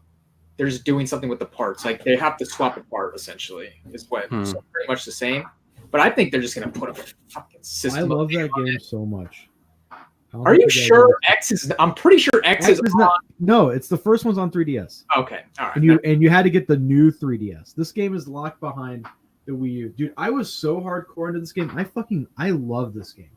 I fucking love this game. I don't think you guys understand.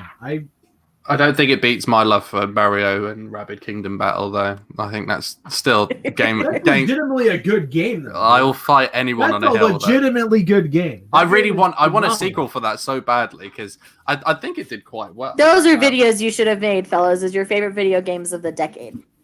I really wanted to do it, but my list is like everyone's just gonna make fun of me, so I just don't want to be made fun of. You should have seen his list for like his 2019. I watched every single 2019 video of Flips, and I could only relate to like one or two things. I think he put what was the first thing? It was Hellsing Ultimate that you put on your. It was the very first thing you watched or bought this year, and then everything after that was just utter rolling. I would never watch it.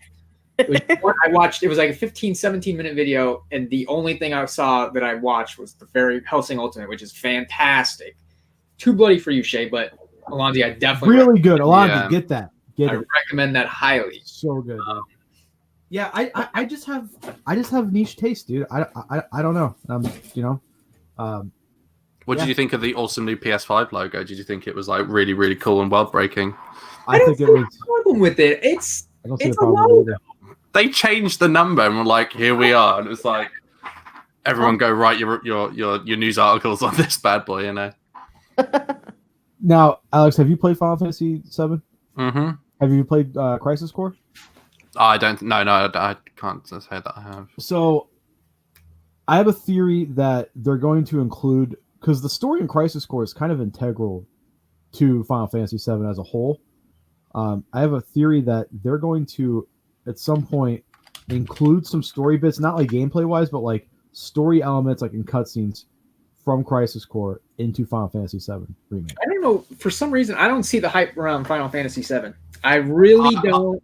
I can see it, I'm super hyped, dude. I'm not that hyped as everyone else. And I'm going to wait for the demo, to be fair, because there's been a lot of stuff that's kind of like. Did you come see out all the online. leak stuff coming out?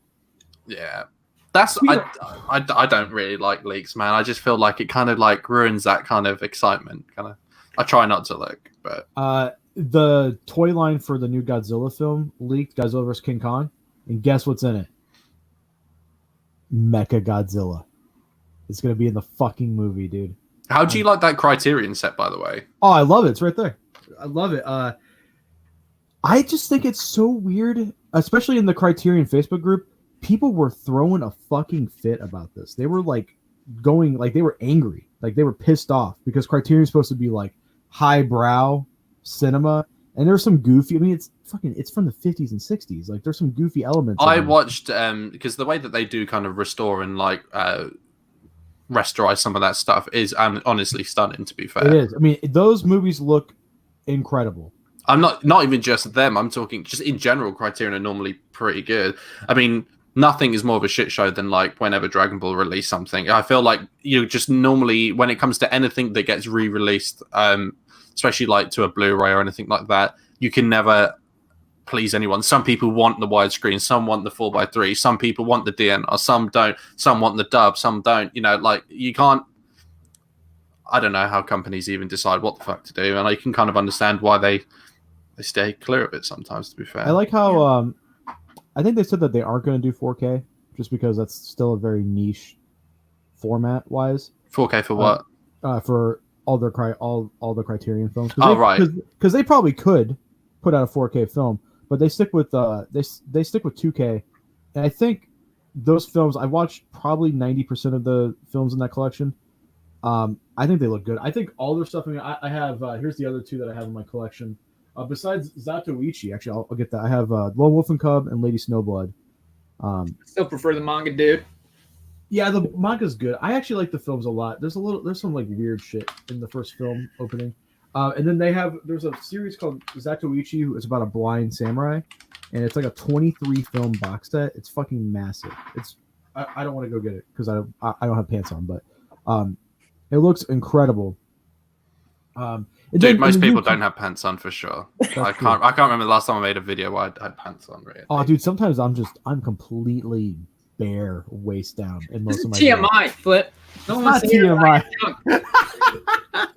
So, I mean, probably naked in all your videos. You put that the fact that he's got barely anything on. He puts that the fact that he likes things not smelling so great. You know, you just start marrying those two together. You know, and then apparently I love the N word, so you just mix all that together. It's just a Point though.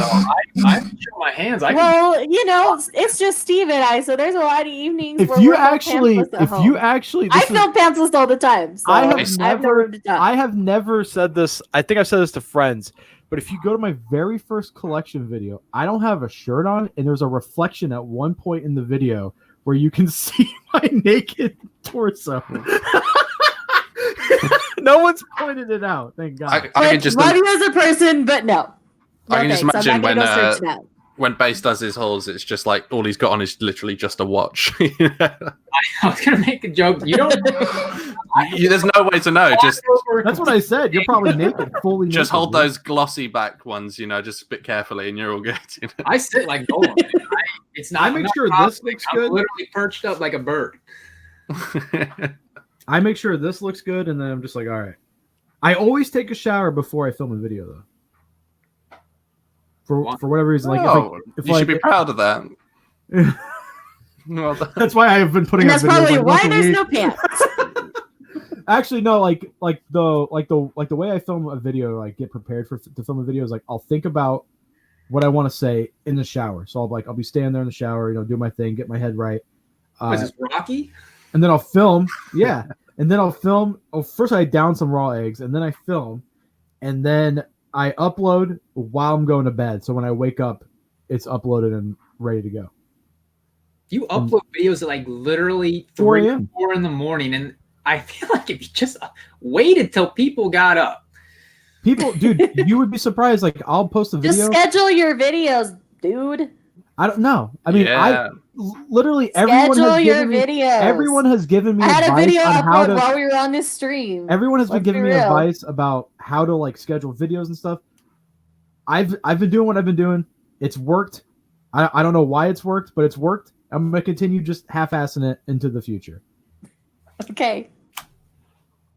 I think Yeah. I It's overthink there. my stuff. I literally like plan shit out and then upload, and then I try and time everything because, well, for us as well, because you can go in your analytics and see that most people aren't on my time zone, so I have to like cater it to like all you degenerates over there, and like just try Hey. and like think of it that way. Fix You This know. Shade deserves like I can tell when a video is not going to do well. Like I know all the video game videos aren't going to do well. I know any Mhm. first impressions is my going to. K-pop videos don't ever do well. I make them just for me Yeah, I mean that's pretty much. I mean this like whole thing is just a hobby. They're and just my few friends who are also stans. like review videos are just like they're just substance videos where people can go back. They're like because they're not when you pick That's up your evergreen content because people will always come back to that whenever it's they always find it. gonna be there. Like people, I've sometimes I'll go back and watch a haul from like 2016, but generally Rarely. I don't do that. But I can go watch a review from 2016 and it will be still relevant as long as it's Mhm. ended to this day. Well, always. It's not even just that. There's always going to be new people that are going to come along, discover manga, discover a series, and they're going to go, My check it most out. watched video is a book to movie comparison of Howl's Moving Castle of all things. I mean I could see that It's being good. popular. That's a good. I was gonna do Ichi to Kill Hated the manga book, versus- loved the movie. Really?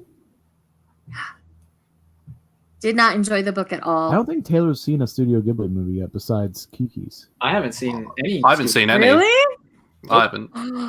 Oh gosh. Castle Cagliostro. I have seen all of the Ghibli films. All That's of them. really in the witch hat. It's that whimsical, charming aesthetic that Every cover looks exactly the same to me. Like I'm Mhm. like, if I watch On one of them, which have I hat? seen them? they're cool. Or the Ghibli ones. Ghibli. That's why I like. Like they all Ghibli. have that same kind of shit, like that same tone of blue in the background, and Yeah, some person riding wide-eyed something, girl you know, looking really cute. Or they're dark and it's the person in the standing on a writing. hill, looking into the distance, like there's something magical out there. You know, I'm sure My they're most fine. watched- You know, My most watched video is still my collection. It's still Yeah. like, yeah, they always will because I again, think my they're evergreen collection's ones as my well. third. Yeah, my collection's my third. Because it's my review of the book to movie comparison. And then it's my orange review, which is one of the first mangas I actually reviewed on this channel. I think And then my collection. yeah, mine's my manga collection from last year, and then my January 2019 haul, and then my April haul and my February haul. Just One of back mine to was back. my most controversial videos, apparently, which was the manga rock discussion video. Mhm.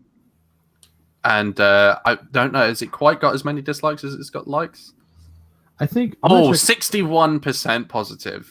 You know it's bad when it's in the red, but that's a good thing. I'd rather people, watch and feel something. I'd rather be Nickelback, than I mean, be my Bombay shonen, Bicycle Club or something. my shonen anime tier list has 65 likes, That is- 54 dislikes. yeah, because your It's your all- tier list was literally the It's stupid. a half a troll, dude. It's a troll. not.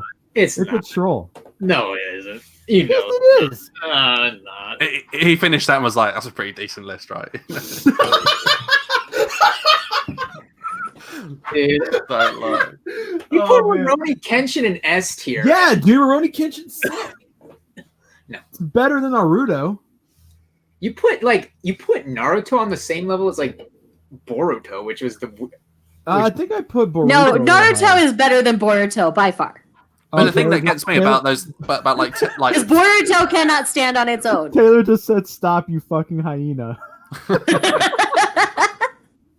I honestly think that people take they actually take those tier lists like tribally, like they'll go, no, don't like this, and it's just like this is just one dude, like whatever, like I'm just also not the biggest shonen fan, so me doing that list was just me I like. Well, I think you've I- read a lot more shonen than I do. I tend to consume my Do you know- shonen in do you know anime what- form because I enjoy it better that way. I would love for Base to do one, but without looking at Mal and just see what he thinks off the top of his head without having to reference anything. I think that'd be fantastic. what is butt cheeks tier base?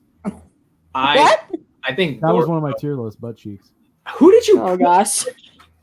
Wait here. How do I look at those shonen tier lists? They include a lot of shonen I haven't read, like from the 90s and early 2000s. I'm gonna look at my tier list and see what I put on. I don't know. I think I put Fairy Tail for sure on that list. I don't think you did. Yeah. Okay. So, literal shit is Fairy Tail, Seven Deadly Sins. Yeah, and I Blue had a Exorcist. problem with that one. Butt cheeks is Naruto, Black Clover, and Boruto. That's C was Bleach, Naruto Shippuden, and One Piece. B was Death Note, Noragami, Gintama, Kuroko's Basketball, Promised Neverland, Dragon Ball. You're so stupid. How did you put Promised Neverland above Death Note? I don't understand that one. Wait, did I? No, it's on the same list. It's on the same tier. Naruto, the original Naruto with Boruto and Black Clover. Yeah. Do you garbage, even dude. think? You just think? And then S tier was Yu Yu Hakusho, That's fair. Full Metal Alchemist Brotherhood, Fair. Hajime no Ippo, Debatable. JoJo's Bizarre Adventure as a whole. Debatable. Your favorite, Hunter x Hunter, That's not true. and I can't Rurouni believe- Kenshin. Okay, Rurouni Kenshin is a little... I would swap. I would swap. Now looking back at it, I would swap Rurouni Kenshin to A, My Hero to S, Haikyuu to S, and Attack on Titan to S. And I think that's a good list. It's so good. It's one of the few series that does political shonen right. I think Magi is another one. But is it shonen though? Really? I don't think it is. I don't think it think started so. out and it went. I think I would argue it didn't even start out. I mean, I don't know. I think it was. I Yeah, wouldn't pretty call it tough. shonen. Aaron's No, I mom would- gets fucking.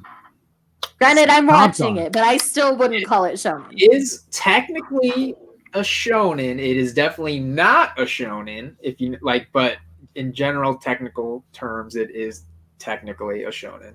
I think about it from the fact of if my child was in the target demographic of shonen, would I let them watch Attack on Titan? Heck in the no. Yes, I would. It would help develop character. It would depend on the kid, though. If they could handle So it, if I I would ever let eat them. Taylor, my kid would be prepared on how to feel. I don't. It's like I said, it's one of the better political series. I think I can barely handle it, but I'm a wimp, as you guys know. really, So, Base, I want to talk to you because there's people on YouTube who have said that Attack on Titan is like it's like a Holocaust knockoff. I'm trying. Have you not heard this, dude? People are saying Hajime Isayama is like a Nazi, like he's pro-Nazi. crazy stuff on. Yeah, dude. I don't know who you're watching online, but you should I probably think stop. Simply G tweeted a whole thread about. I don't think she just liked the direction. I don't think she said any of that. And I'm not. Was the term Holocaust actually used? Because maybe I'm mistaken because I feel just like, think I she feel like I didn't saw G said something like that, but I No, could be wrong. I don't want to put words in her mouth. G's supposed to come on Flipcast soon, so I'm almost positive I'll she just bring it didn't up like there. the direction. That's it. yeah. She said ass poles. I don't think there's no ass poles in that series. I just think you are just left out like most of the characters, just in the dark about this world. And then when the whole point of the show was to get over the wall, and once you get over the wall and discover what's out there, it's Attack on Titan did something very risky because you have to realize it is a monthly series, and they, after season 3 is when they're gonna go. Shit happens, and they completely go somewhere else for almost over a year. They dropped the whole plot line for over a year. yeah. And that's risky when you have people who care about certain characters and want to see stuff happen with their characters, and then you completely remove that aspect of it. So What a great cast of characters too. Like even like characters that aren't like that are barely get any like screen time or page time, they're fantastic. it's good. It's one of the only mangas I have a guidebook for the character guidebook for. The crap I saw on YouTube lately is some guy is trying to say that My Hero is not is good because you can't. He's trying to treat it as a Western comic. He's trying to jump in randomly, like into a certain volume. Let's just say, for example, volume 11. He just wants to jump into season 3 and watch it, try to completely know what's going on. And he's saying it's not good because of that aspect.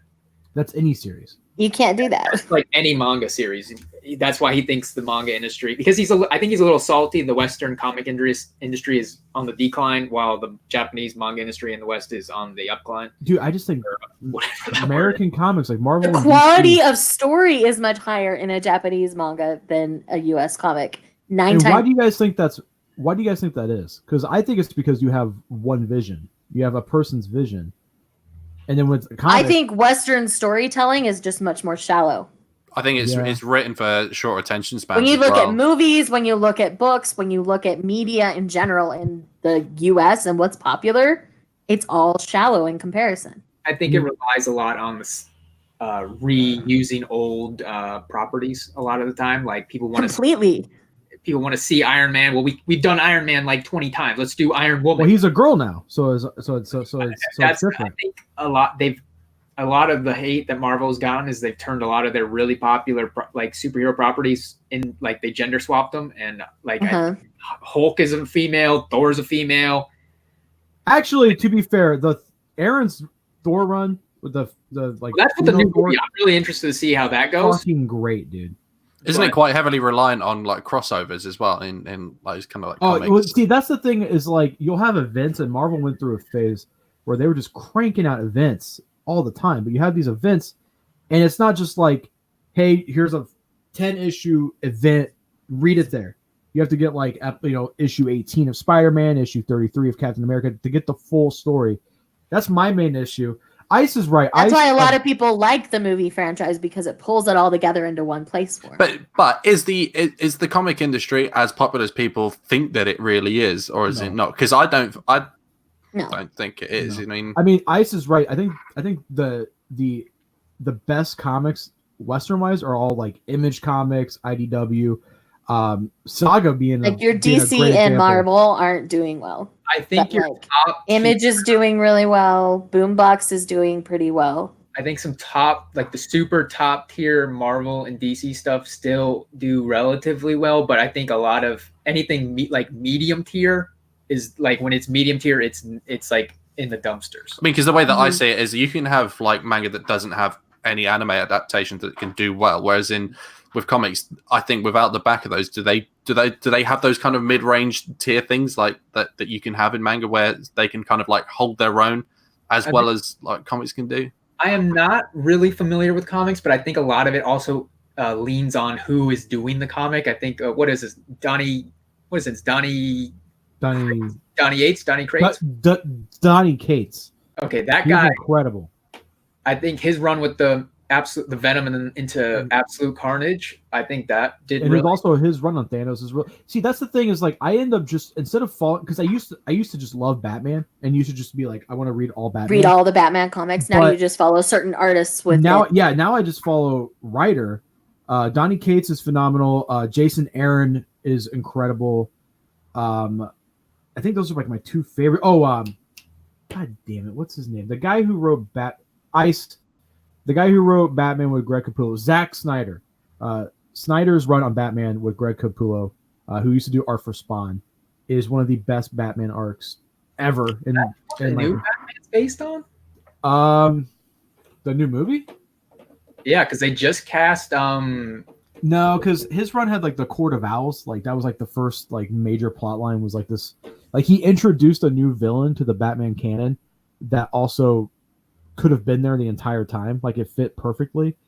But also with American comics, I feel like if I really like a writer, but the artists are paired up with, I don't like their art, it's hard for me to get into. It's really the barrier of entry. Jeff Lemire is another one that I really like. He did Gideon Falls. There's a comment there. It says from Sura Deep saying manga is also in decline. Shonen Jump circulation declined from 6 mil to 2 mil in copies, but money wise, industry is stable. Is that because of digital though? It's because of digital. Yeah, so it's not felt. It would seem across the board they're moving away in Japan. They're moving away from physical issues and going to digital. It's down for. It's not just because of manga's in decline. I'd say it's more popular in Japan than it almost ever has been, especially even in the West. So, in the West, manga's at its peak right now. That's for sure. I think as well, but the fact that you're not relying on a weekly magazine now because people will just follow the series that they want to. I'd imagine Mhm. just check out when the chapter comes out. They don't need to wait for this essentially compilation magazine to come out. It's true. I mean, this The other too, thing I that's don't happening to think Western it's- comics is a lot of web comics that people are reading for free are getting published. So people will go and pay for the publish because they're diehards for the series and they want those physical One I copies. really liked is Kill 6 Billion Demons. Got a physical release. That was pretty cool. Mhm. Um, That's what Wodakoi was. Wodakoi was originally a webcomic, if I remember correctly. I'm like looking at my American comics, and I have almost. And let's see, zero what are some superheroes. other ones? Like Webtoons is getting a bunch that are getting physical publishes, like Space Boy, Let's Play. A bunch of them are getting physical publishes. I think this is a really good series. IDW has a really good Transformers run. They also have a really good TMNT run as well. So you're getting like reinventions of these classic characters that are really cool. But there's just something about American comics where like Overpriced as well, I man. tell you, it's because they're shallow, but that's I my just- 2 cents. I just don't feel like when I read a manga, I get a lot. Like I've never had the same amount of joy reading comics as I do reading manga. Shuriken's got a good question. I know he's joking here about him only. He says, "I'm thinking about getting into manga. Where should I begin?" You should watch this guy on YouTube named Shuriken, and he's incredible. Dude, he puts us all to shame with the work that he puts into his how videos, many subs man. does he have? Because he needs like Not enough, man. Yeah, not not enough. Where Yeah. do So you what? begin? Yeah. Where do you begin? I think it depends on your taste, really. If we just assume it's shonen, where do you start? I Just highly because it's the wider recommend. demographic. I highly recommend Berserk. Good That's not volume one. shonen, sir. I don't know. I think you could I don't start know. with Full Metal Alchemist. New. I think Full Metal Alchemist is a great gateway. I don't know that art. I can't get into the art. Oh, I love it. Himuro Yeah. Arakawa's art is one of my favorites. It's They're trash. one of my favorite mangaka. It's trash. Silver Spoon is fantastic as well. Just kidding. I would say Star Wars. That's one that doesn't get talked about enough, and I Silver love it. Spoon. Yeah, Silver Spoon is actually pretty good. But it's not going to be for everybody because there are people who are like vegetarians and vegans, and they're going to be mad at the series because it shows what happens in the agricultural industry. So they're just going to be mad. So I just tell them to stay away. I But don't anybody, think- I highly recommend it. It's very educational. I enjoy it. I don't I get don't when think- people get mad because you just don't have to choose to read it. You know, it's just like Right. That's why I'm like, if you're sensitive to this, stay away. yeah, no one's force feeding this to you. Community No pun trigger intended. warnings You is like this big thing that you really have to make sure you talk about. know? Some people just love to they're like, fuck, this is my moment to have my 2 minutes of outcry. It's just don't Uh-huh. read it. You know. Right. I don't Which think. is why I put it out there before I tell anybody to pick it up. It's like, this is going to do this. If that's going to make you mad, stay away. Yeah, I don't think. so- I don't think I'm qualified to give an answer because my tastes are so. I think. Well, I'm Shoujo Queen here. I don't read much shonen, but Full Metal Alchemist is a great gateway. I think just series that have like. Universally liked. I would really recommend like stuff like My Hero Academia. I'd really recommend stuff. I think Haikyuu's great, even though it's boys volleyball. And when I first started watching it, well, when I was deciding whether to watch, I was like, boys volleyball. One Punch Man. I never thought I would care so much about boys playing volleyball. Let's be real. Is super good, but I think you would enjoy it better if you were like really really into superheroes and really into shonen, because the satire on both genres is really good. And I think you would have to. It's good just going into it, but I think you'd appreciate it a lot more if you knew more show, like read Right. it. Yeah. No, that makes sense. So I think like I said, One Punch Man's great. My Hero's great. Soul Eater's coming out with these new editions. I think Soul Eater's really good. Yes. I like Soul Eater. I can't praise it enough. I honestly think The Promised Neverland is fantastic. I think that's a great series to get. Neverland probably has one of the best first story arcs, 50 chapters, I'd say, give or take. It has some of the best. Soul 50 Eater? chapters. No, Promised Neverland. But it's Promised not. It's not a battle shown. It's not what when people normally think of anime, they think Dragon Ball Z, Naruto, One Piece, stuff like that. But I think it has the best opening arc in shonen probably in the past 5 years. Possibly, I think I'd say that. I'd say definitely. I was pretty gripped. I was like, I read through the first, I think that 6 third volumes chapter pretty where quick. you see the mom leaning over. God, I forget. I really think that sets the tone for the series. So And that's going to be wrapping up what's her soon. name, man? Yeah, well, I'm glad about that though. I think we were talking about it the other day. Series, it'd be very few. Like I know Black Clover's going on apparently, but I don't think it's in most people's interest to have a series that goes on that long. yeah, I hope because not.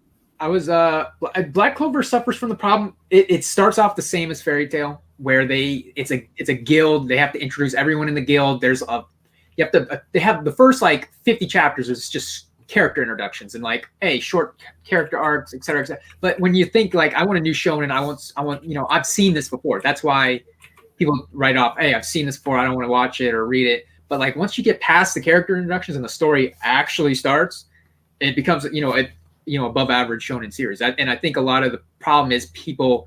I think you guys were talking about People wrote it off too early. They need instant gratification these days. That's why a lot of these series are super fast paced. I think My Hero is like average 20 chapters or 20 chapters an arc. Yeah. Black Clover really fast. I think everything is relatively fast. One Piece is probably going to be the last series you see that has like the last long series like that. Yeah. 90 chapters arcs that go on for over a year. That'll be the last time you'll see. And that's only because of its fan base as well, already being pre-built Exactly. in. So when you they can think get about away with it because they already have their loyal fan base. people are already invested in, they're like, I need to know now. Like, it's like old women in soap operas. They've been watching it for my mother. She's been watching Days of Our Lives for like 40 years, and even if it's garbage, she still watches it. So. I mean, the thing with One Piece, at least eventually, it's meant to end. With soap operas, they just don't, right? They just die and a new cast comes in. What do you guys think about like now that you've been reading for a long time? I'm assuming your patience with like new series, is a bit thinner because you were saying that you can read something and you're like, I've seen this a billion times now. What's your cutoff now? I think a seinen has to grip me in the first volume because unless it's like a slow burn and you can kind of tell if it's a slow burn. I think the seinen really has to get you in the first volume. I think shonen is a little bit more lenient. I think you can give it like 3, at least let the first big story arc finish. Shoujo, it really just depends. I think a lot of it depends on tropes, wouldn't you say? Completely. I think there are certain tropes just in like romance books as well as in shoujo manga that some people know they can't handle, so they avoid series with those tropes. So if they spot a trope really early, they don't continue. I like a lot of tropes. I'm really weird like that, so that's why I tend to really enjoy so much shoujo.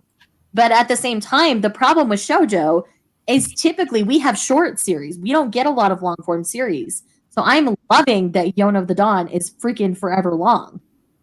Like I'm itching for those long shoujo series because through their arcs, you're not only dealing with a lot of emotional things, you're dealing with a lot of other things. Yona does political fantasy great.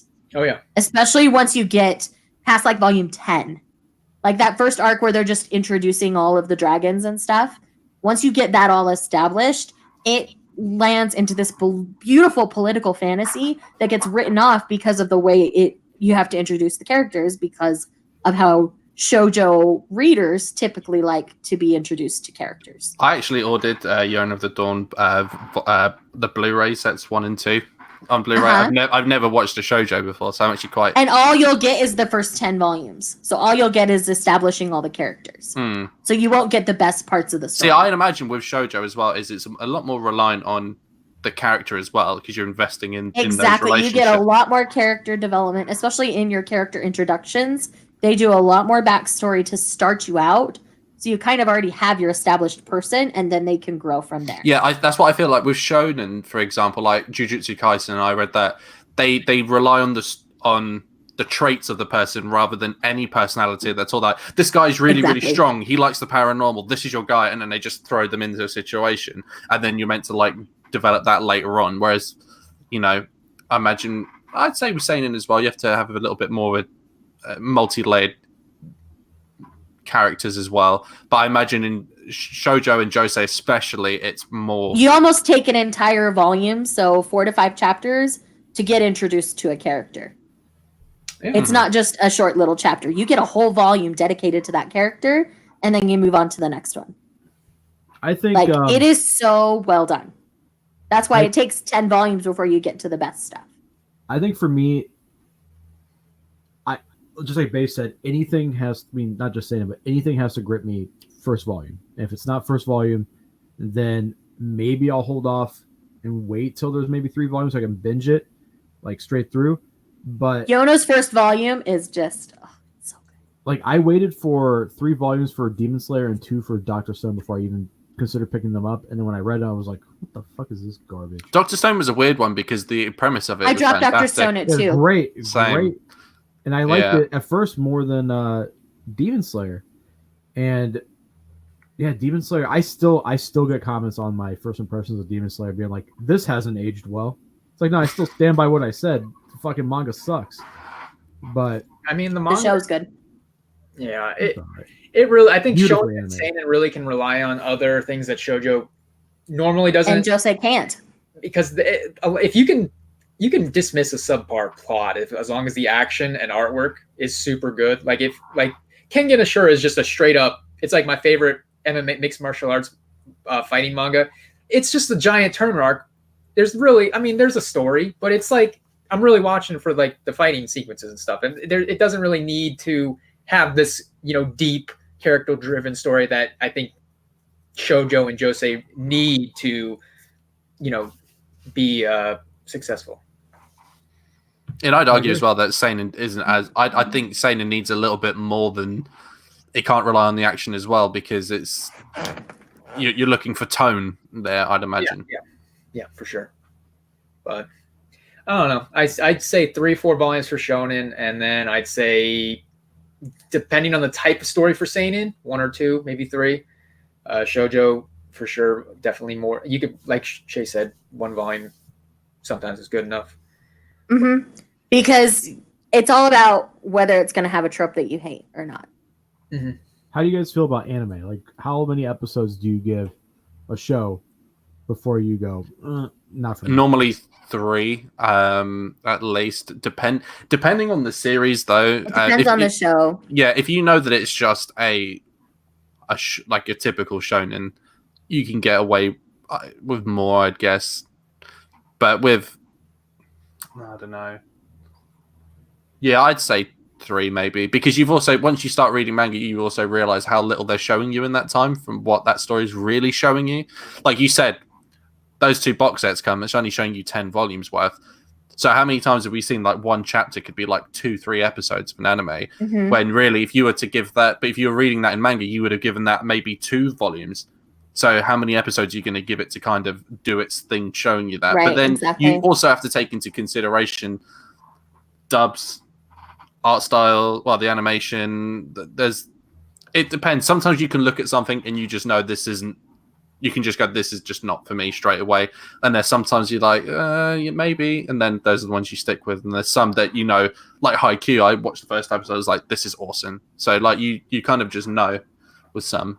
Have You you get a ever vibe. watched a show just because it's like a part of a franchise you like, even though you're not enjoying it, you're like, I have to see this through to the end? No. I love Naruto, and I still haven't watched Boruto at all. Yeah, Doctor Who for me, but very. I dropped Doctor Who.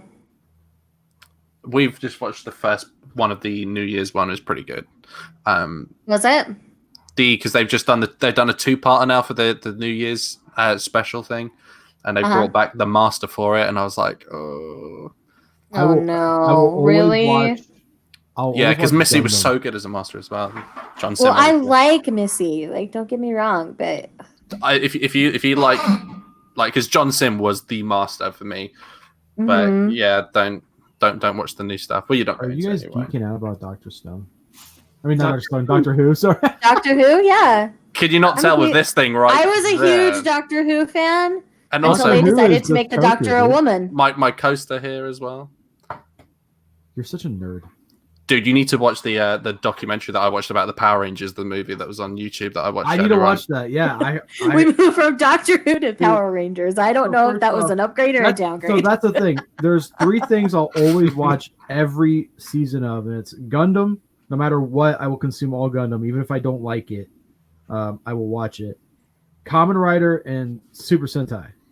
I can give or take Power Rangers. Like if it's adapting a Super Sentai season, I like Beast Morphers is adapting an old Sentai series that I like. I'm gonna eventually binge that. And then they announced the next Power Rangers series is gonna adapt the newest Sentai show that just finished, which I think is weird. But yeah, Power Rangers, man. Me and Alex are both big fans. I adore Power Rangers. I have Man, I want a 4K I think release I was of that just movie. a little bit too old for Power Rangers I went to to be see like a them live. diehard. I went to see them live once. Yeah. Excuse me, Shay. Power Rangers are the coolest fucking thing ever. Besides Okay. Super Sentai. Here's a question. I'll relay it back to manga then. What's the one series you kind of instantly clicked with the most, where you were like, "Fuck, I'm obsessed already"? Requiem think- of the Rose King. That first volume, I was like, I'm down. I'm done. I'm with this series forever. I don't know. Hidoro. I was like, fuck yeah, dude. Especially after like reading so much seinen and being kind of a drought, and then just reading that, I was like, hell yeah. Hidoro. That's what it was for Requiem with me, because I had read so much shoujo that was enjoyable but very similar, and then all of a sudden Requiem of the Rose King comes out of here with Shakespeare, which I'm a freaking Shakespeare nut. Most people don't know that about me, but I am. I've been obsessed with it since I was a teenager. One of my favorite things I own in my library is my Shakespeare collected works. I have this beautiful leather-bound edition with all of them in it.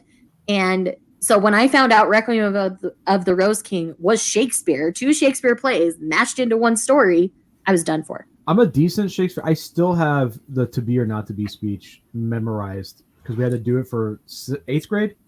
The same class that I first saw Shaman King in. Okay. Mrs. Hiley's 8th grade English class. We had to read Hamlet, and I still have that fucking speech ingrained into my brain. I have The speech at the end of Taming of the Shrew was one of my favorite monologues I ever had to do in drama. You were in drama too? Oh yeah.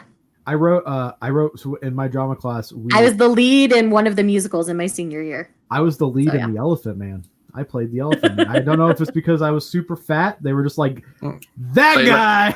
Just, I was the mother superior in nonsense. It was a freaking ball. I loved it. I also played I played a homosexual police officer in a play. I don't know why they picked me for that too.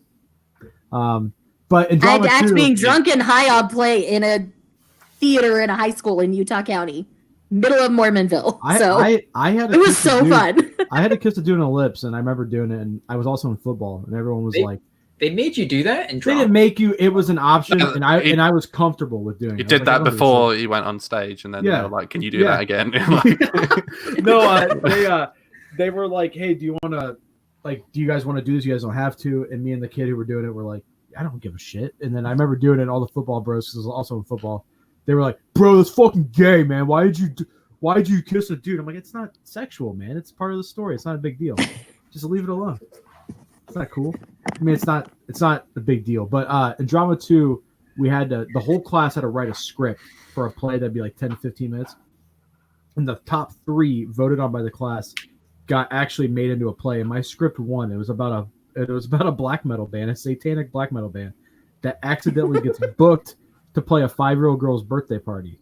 And so instead of canceling the show, they need the money. So they're trying to do their live show, but make it kid friendly. And it ends up being more fucked up along the way. It's like the redneck video in Lamb of God. Do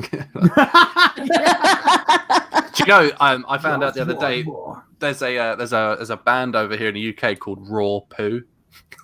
Raw poo. Raw Poo. It's the Oh, best band good name I've lord. ever heard. Have you guys seen that like it's the most white trash video I've ever seen. It's a dude, it's a band playing in someone's backyard, and then he goes, "Can you quack? Can you quack like a duck when you suck?" Have you ever seen that? And the dude's in a Speedo. He's an American. He's wearing an American flag. Oh gosh. I'm gonna find it and link it. There's it's that amazing. Ned Flanders band, Oakley Dokley, are awesome as well. All the members are dressed up as Ned Flanders, and they're like a hardcore band. Yeah, here's guys in the chat. If you guys want to see, warning, there is almost slight nudity. The dude's wearing a Speedo, and a biker guy, the American flag Speedo, and a biker guy walks up to him and just starts playing with his balls mid. If you Oh, think Lordy. if you think we're clicking on that, you're Wait, wrong. wrong performance of that group. I think Oh, that's because the you wrong- need to see the right one, right? You have to see the right one. It's called The Goat and Your Mom, I think is the band. Oh What is- gosh. wrong with you, dude? Dude, it's an internet classic, man. Back to the. I'll stick with K-pop, man. You know. Could you imagine BTS coming out and performing "Can You Quack" live? Be incredible. I would become a K. So I didn't know this. They have a BTS action figures, like dolls, Huh? and they have like a box set of the entire members. I picked it up. It was like $300. Like, are you fucking shitting me? They had one left. That shit was sold out. K-pop, you guys are wild, man. Dude, I found Everglow. Have you heard of them? Jay? Mm-mm. I found I'll have to look into them. oh man, I was linking their videos in the group chat. I think I was trying to annoy Zach really bad, trying to just hey, I stand these queens now. I never know how to say the SK thing, but I know it's a meme, so I try to do it anyways. What is SK? It's something. It's like oh my god, capital letters, but for some like it's like spazzing out on your keyboard, and it's just that's just kind of what it is. I think, because I'm in a K-pop group chat, and I've kind of learned. I'm trying to learn, so I can use those powers for evil. Do you troll K-pop fans? Use like them you for troll evil. Manga I- fans? They sell more records, bro. I mean, how many number ones you got? I mean, that's Thank you, Dylan. Thank you for appreciating. Do you know what? I massively respect the shit out of those Eastern bands, though. Like they market themselves so fucking good that they can essentially give you what you've got in your own country, but make you stan it to the point where you will buy absolutely everything. And I just think it's brilliant. Not that I personally listen to it, but I think from a business perspective, I think there's nothing else like them. You guys like I was Baby saying Metal? this earlier in the chat. Huh? Do you guys like Baby Metal? The Japanese. I've watched. I watched the video. I like Baby Metal, yeah. I think they're sick, dude. But I was saying this earlier in the chat. The thing with Korean companies is they've made it like a collection to be a fan of any of the bands. Because they'll put out 4 different versions of each album. Yeah. And then they'll have different stuff in each album. So they want you to buy them all because you'll get different stuff in each. And so they're making crap tons of money that way. Well, what they also do And I is know they- recently Taylor Swift tried that with her most recent album, but it didn't go nearly as well. Well, what they do is they make cult. Dylan, I love you so much. Dylan, guys, go follow Dylan on Twitter. He posts. Dylan is one of my favorite humans on this planet. He's so I can't even fucking lie about funny. it. He's so funny.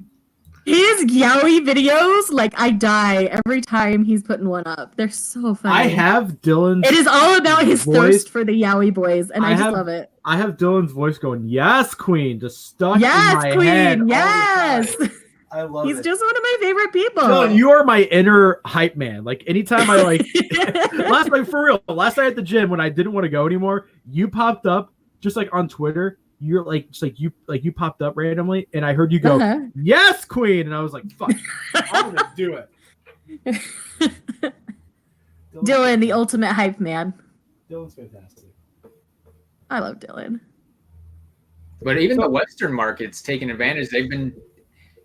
Have you seen them at the award shows? How they kind of pan to them to get they get reactions out of the people. Why are girls crying though? That's what I don't get. I've never seen Alex. Have you Because they're seen so these? excited to see them. They're Because so. they've- No, I've never. I saw it at the 1975 as well when they first came out. It was quite a similar thing. But I think what they do is they create cults out of their fan bases rather than just having fans. So you'll never get that as big as Taylor Swift is. You will never get that kind of fandom that you'll get coming out of the East, even though that same kind of music is available in their own country by their own like American artists as well out there. But it's just the way that they make it about the individual, way they not just the present music. it. Yeah, they make it Mhm. so now it's like that's my guy, who's your guy, this is my one, that's my favorite, and then J-Hope. Yeah, it's all about your bias. yeah, and then it Are you a becomes J-Hope thing. bias? Me, I just know that the employee that works for us has a J-Hope jacket. That's the only one I can name. So J-Hope, let's go. Alex, a band that you did a video on that I think is as fan driven as BTS is Nightwish. Nightwish fans are fucking insane. Yeah, they are. Yeah, they're cult like. It's not they don't say our singer. It's like our leader, our nitrous or whatever. And it's the same with in the East as well. They have that. Like even Justin Yeah, Bieber didn't like. Do you know? One Direction back in the day kind of had that same thing. You know, everyone was like Liam's mine and this one's mine. But over in the, I don't know what it is. There's something, and the fact that they're an export now over here makes them even more exotic. I think. Whereas I don't know. There's just not that appeal with, you know, if you just get these like boy bands in America are nowhere near to the level in their own country. Not anymore, at least. No, that's the thing. And they can do all the radio shows. They can do all the. I still go to Backstreet Boys concerts, and I have no shame. I saw them in Australia with New Kids on the Block, and it's fucking awesome. New Kids on the Block had a bunch But like, I don't care if these are middle-aged men. They could still sing. They could still move. I don't freaking care. The thing that I say is like over here they did 3 nights at Wembley Stadium, which holds 80,000 people. Who did? BTS, and it's like, And they sold out. and it's They like sold out like the that. only people that can do that are like Ed Sheeran, Metallica, you know, like the biggest of all time. And then BTS come over, and I don't actually think that they've done any other shows. Maybe the O2 Arena, maybe, or something. But like, if you're coming over and that's your first kind of residency, and you're doing that, that's fucking nuts. Like even Bon Jovi did 1 night. So you've got BTS. Right. Most of the people can't understand the same language that their home language would be with, and they can do this. And it's hysteria as well. Like the lights go down, it's fucking piercing. You know.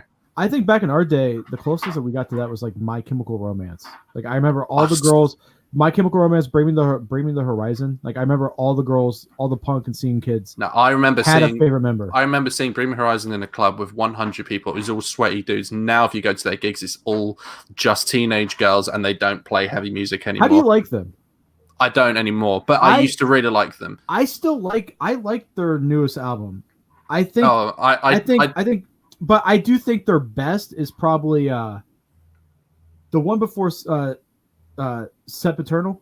There is a Heaven, Believe Me, I've seen it. Is Yeah, that the one? yeah, that album. That album is fucking phenomenal, and it's got some of the it's got little tinges of what they were going to become. And Yeah, what like- they had. Yeah. It's just it's so weird because that band went from being a fucking deathcore band. Like the first album is straight up death Unlistenable metal. sometimes. Yeah. And then Yeah, the second one is like they got some clean vocals in there, and then slowly but surely have just stripped away. the I think heaviness now of that people pop. resonate with cultural time at like times like My Chemical Romance. The fact that they're back, it resonates with people because they're like, oh, I remember being like 13, 14 when that was out and stuff like that. Some bands kind of do that thing where they go when they come back and it doesn't quite work, like Fall Out Boy. No one really cares anymore. Same with Blink. But they were huge for a while, like and recently. Well, they put out that that first song, year Big when they Sean. come out. Yeah, but if you're a huge band like that, do you really I need still to... like Fall Out Boy. I've tried yeah, but you like the hits, right? The classics, right? that era, dude. Like Taking No, Back Sunday. I love their old stuff. I love their new fair enough. stuff. Did you ever get into that scene, Alex? Like Taking Back Sunday, Newfound Glory. I did. Story of the Yeah. Oh, that is like my late Jump. teens, early 20s era. It was so good. Yeah, we were booked on the same bill as Red Jumpsuit Apparatus as well. Yeah, I loved that scene back in the day. I fucking missed. I missed junior like junior high, early high school, just skateboarding at the park, listening to like Taking Back Sunday, and having a great time. Rancid as well, like talking about like punk casualties. I fucking miss that shit. Yeah, like- but there are people that will look back at this time and feel like that, whereas now we'll be like, this is the time that sucks, you know. So I look back. Do you think so though? Because I don't like. Absolutely. I don't like Imagine Dragons. I don't like. Well, apparently in the rock charts, Imagine Dragons were like in the top 3, you know, that and fucking blows my mind. you know, and but at the same time, that's a reflection on the people spending money. So you can't moan at it and then say, you know. But then again, it's a streaming thing now, and streaming is what like kind of rules the roost now. But what about So- demographic wise? Like, do you think more girls are listening to Yeah, Imagine absolutely. Dragons than Well, Imagine Dragons also has like this Mormon cult following because I went to high school with the lead guitarist. So he's from American Fork, Utah, where I grew up. well, Wow. also women are more So like, they have a whole state behind them, even though they're saying we want nothing to do with the church anymore. Like people are still going to follow them because they're from here. I also feel like women are more likely to actually invest financially into bands more. They buy more of the merch because they'll actually wear it. They'll pick, Which is why K-pop does so well. Yeah, absolutely. And as well, dudes don't typically fancy the guys in the band as well. That has a huge thing. I mean, you look at like Placebo, still to this day, people love Brian Molko, all these kind of bands. Where dudes just kind of, they go in and out. I feel like dudes are a lot more likely to go on and off a lot. They're a lot more, I'm not into them at the moment. Oh, I'm into them at the moment. Whereas women will like stay with them forever, like Backstreet Boys, who's been making music for 26 years. The bands that they listen to, they stick with them a lot more. Dudes, I find, are a lot more transient. Yeah. That might be a bit of a,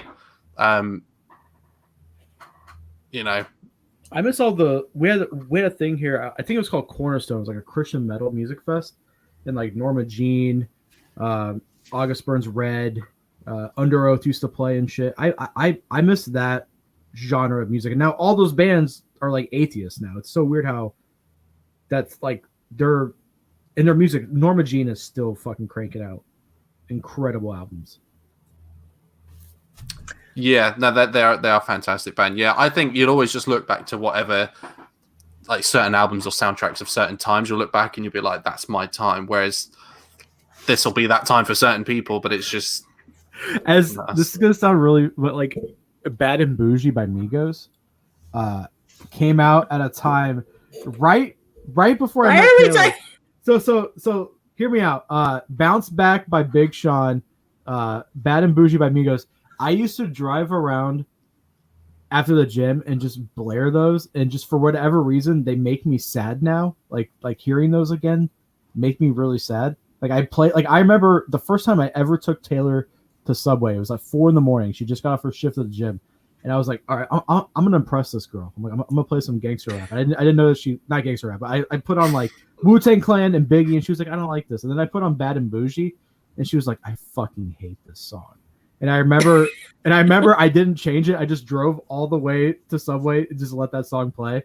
So now, and then "Bounce Back" too. I used to sing that to her because she hates that stuff. So now, like hearing those again, I'm like, controversial opinion. I think Kylie Minogue's better than Taylor Swift. I think Taylor Swift is a knockoff carbon copy. That's a correct. No, opinion. I would actually completely agree with that. Oh, okay, cool. That's cool. Yeah, that's not. You're not alone in that opinion. I was a Kylie Minogue fan long before Taylor Swift was even a glimmer in somebody's eye. What about you, Based?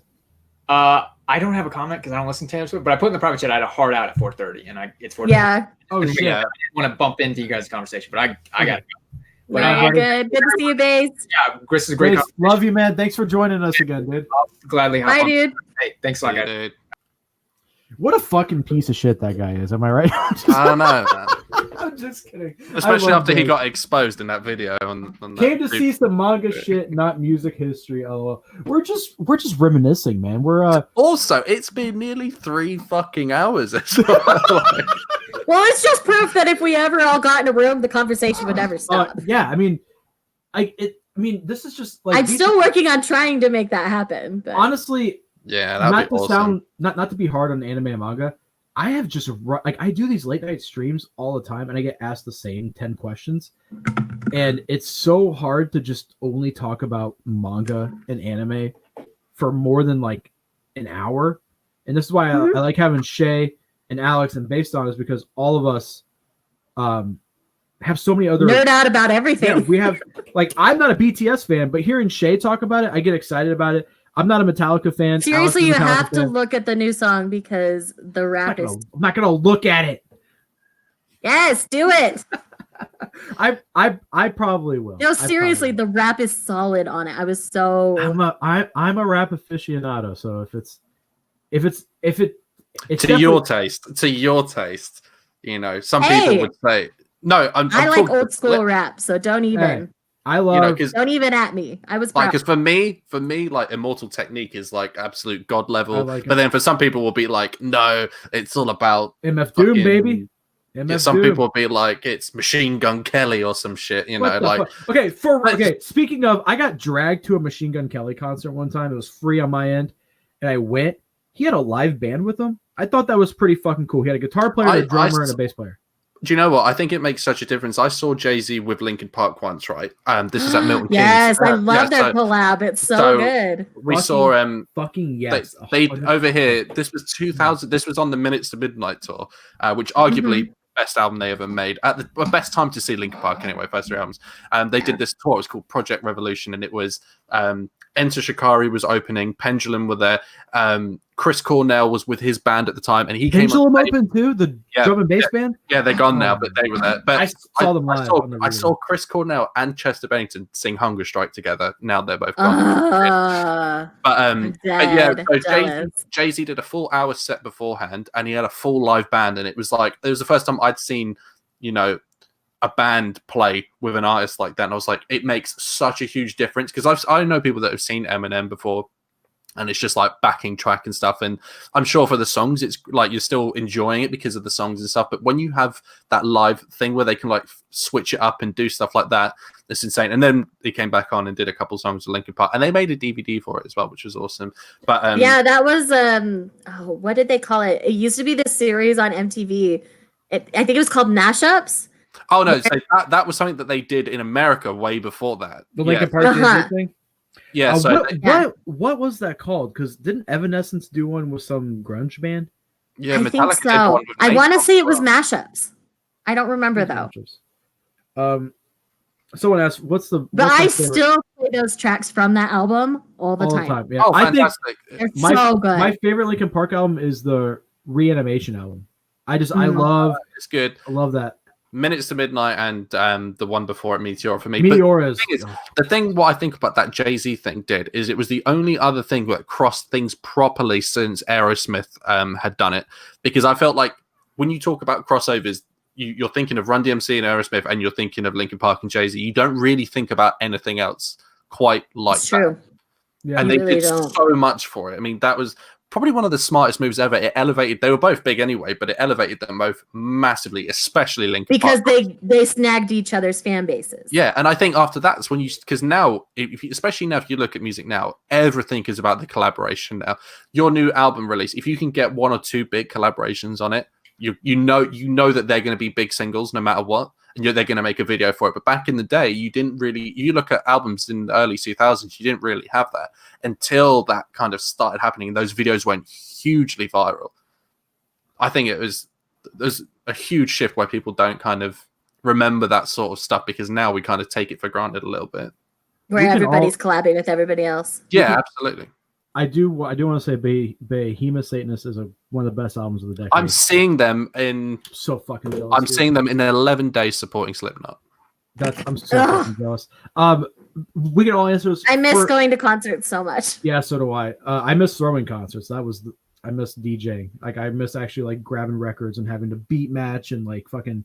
I miss because that's like an actual skill, and I think I've lost it. I completely agree. Because I haven't done it in so long. I got decent at it.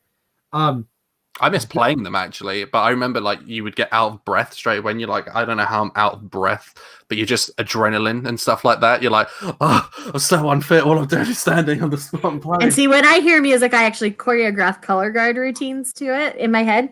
Right. That's what I do. We can all answer this question. What do you guys think? For me, I've been listening to rap mainly at the gym.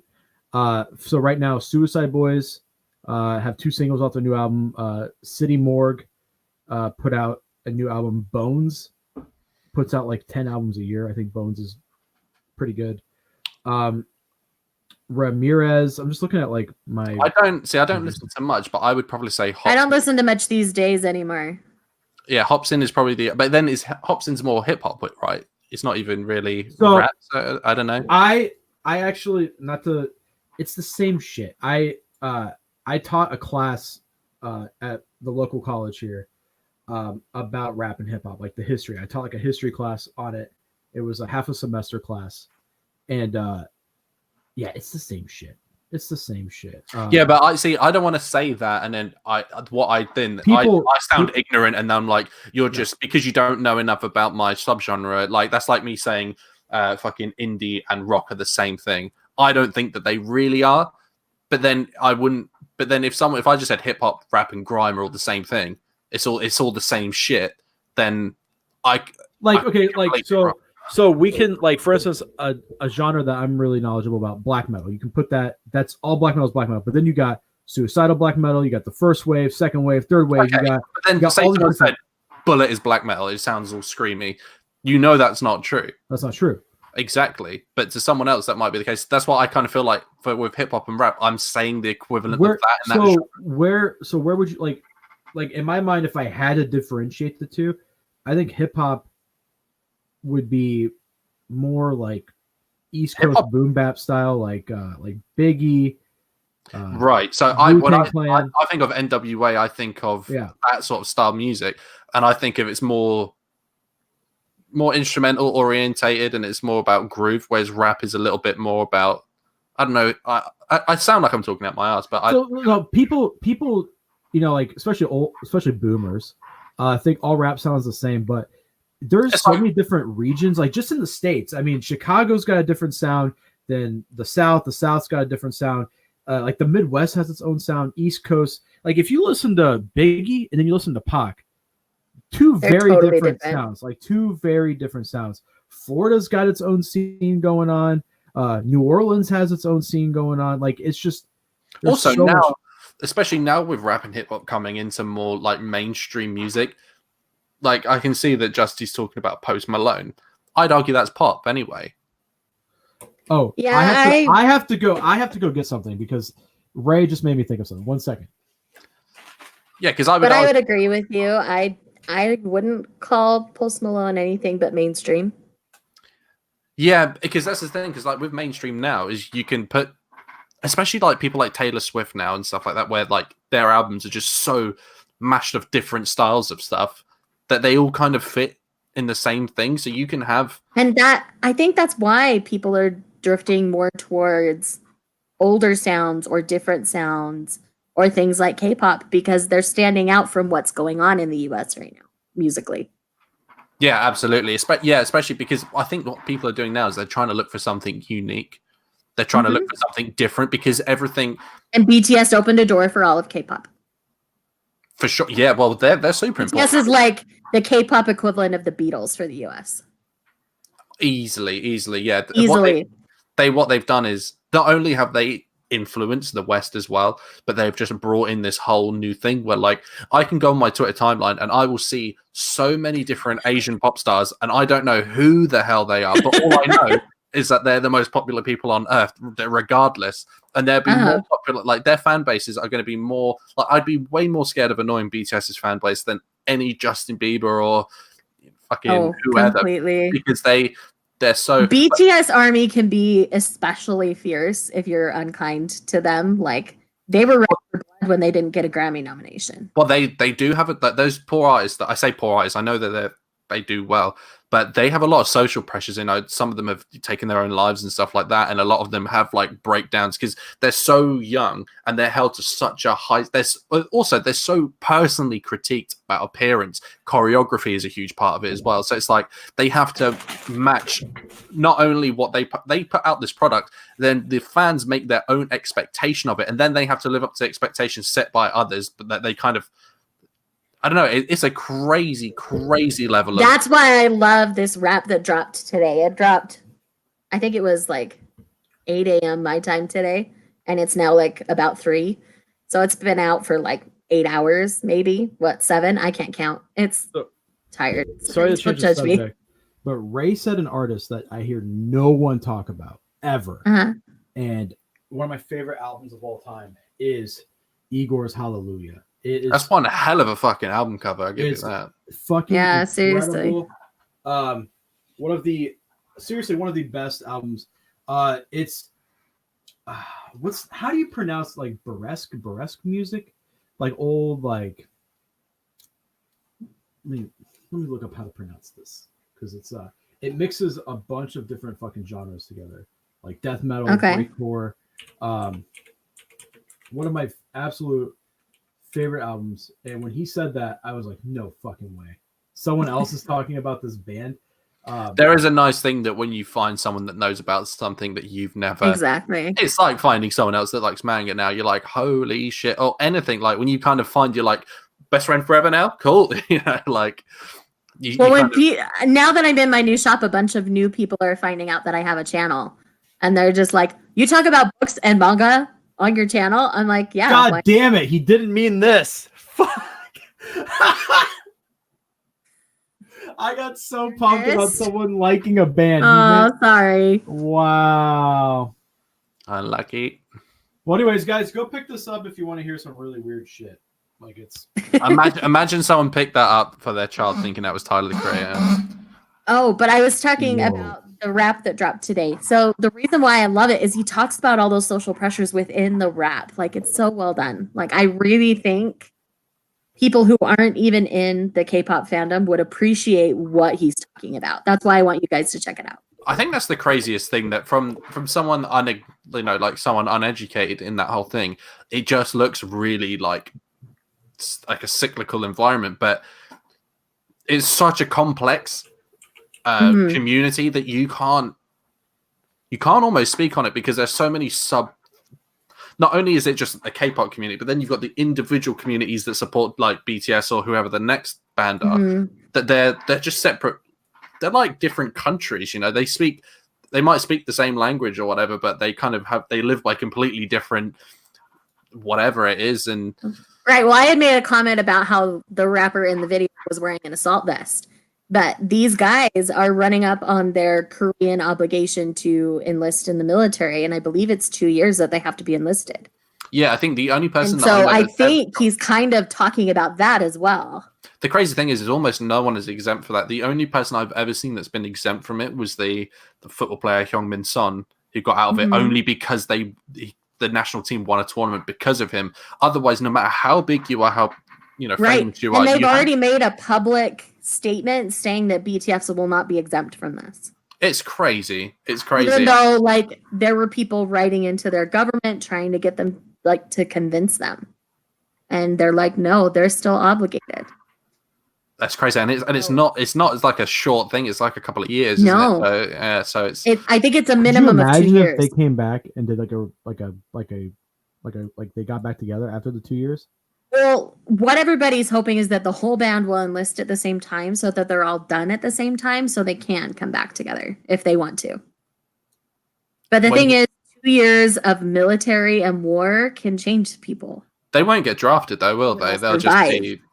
I don't know if they get drafted in that time, though, do they? I'm too old to get drafted, thank God. They're actively enlisted. You're not. So it's not drafted. You're actively enlisted. I think the first draft is 18 to 26. Like well, all I know is in the last World War, it was 6. No, it was 8. It was either 16 or 18 to 42. Honestly, this is gonna sound shitty of me. You're going into hiding, aren't you? I'm gonna rob my own restaurant and become a felon because I do not like this country or the people that run it enough to go fucking. Back in the day, if you tried to say no, you actually got taken to a court and you had to like state your case, and a lot of them would say it's either because of like religious reasons and stuff like that. And I think there's only like a case of like 100 Brits ever got like told that it's fine, you don't have to do it. But then you had the social thing where you would be looked at like you were scum, so. But then again, we live in an age where you're never going to have to deal with that because it's all buttons, drones, and stuff like that. You'll just, dude, all you'll see is a bright light outside your house, and then all of a sudden, I don't think I could kill someone. I don't think I could. The thing is everyone thinks that, but then I think in a war zone, from what I've read, you end up your survival instinct will kick in, and also you will dehumanize. You have to do to survive. The only thing I care about enough to kill for is the 2 girls that are in the other room, and that's what you go to war for. And, well, to get back to that, and also you'll dehumanize the opponent as well. We people do it now and they don't realize it. So like, if I go to a football match and I see the Leeds United fans on the away end, all I know is I want to get promoted to the Premier League. Fuck those guys. They're scummy fans. They support a scummy team. But at the same time, they're me on the other side of the stands.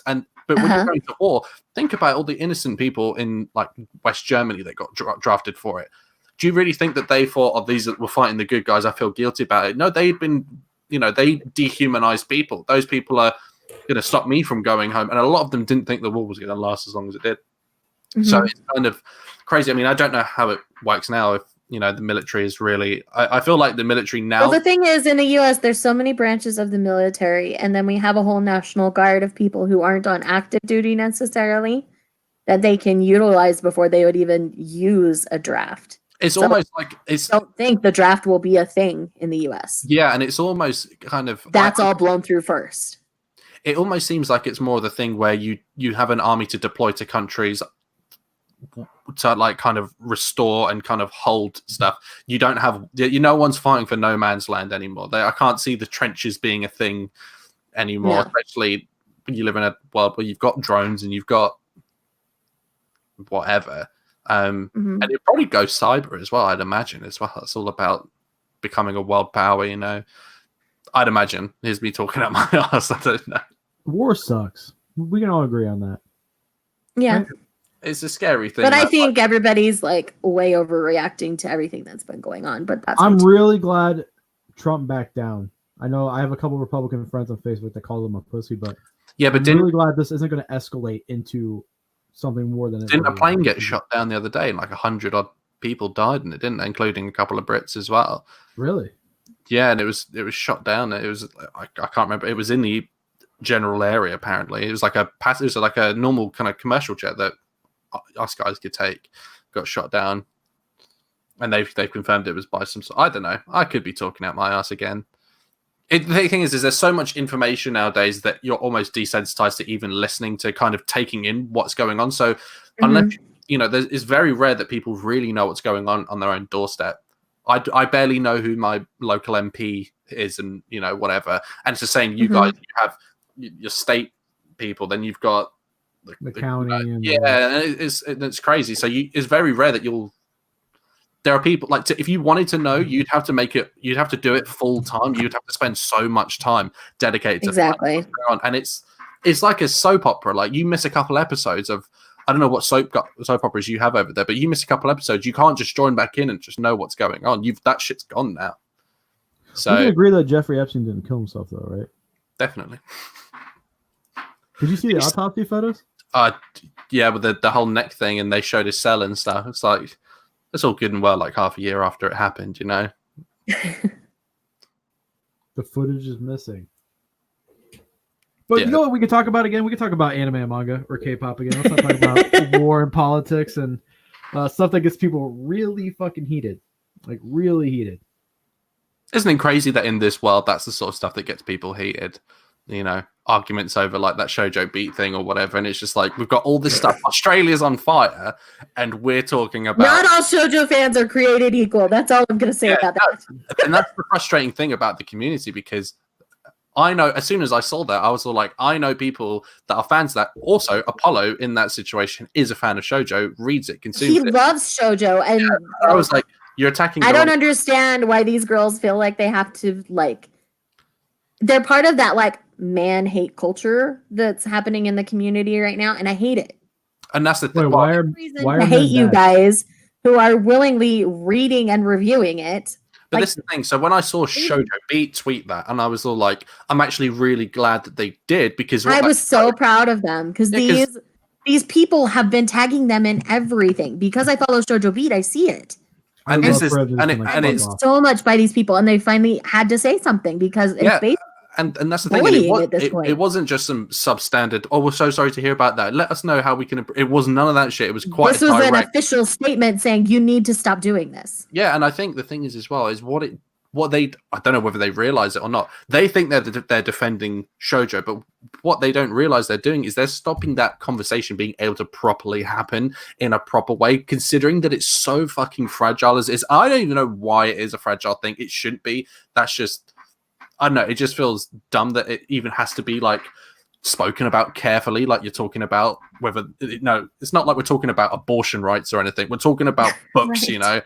So it's just like the fact that I can see why it's frustrating from people like your perspective who are just like, these are the people that ruin it for us, And that's why I'm glad Shoujo Beat did that thing, because it was just like you're kind of shooting, I don't know. Well, the thing is, they bullied Kodansha forever. Kodansha just ignores everything they do now.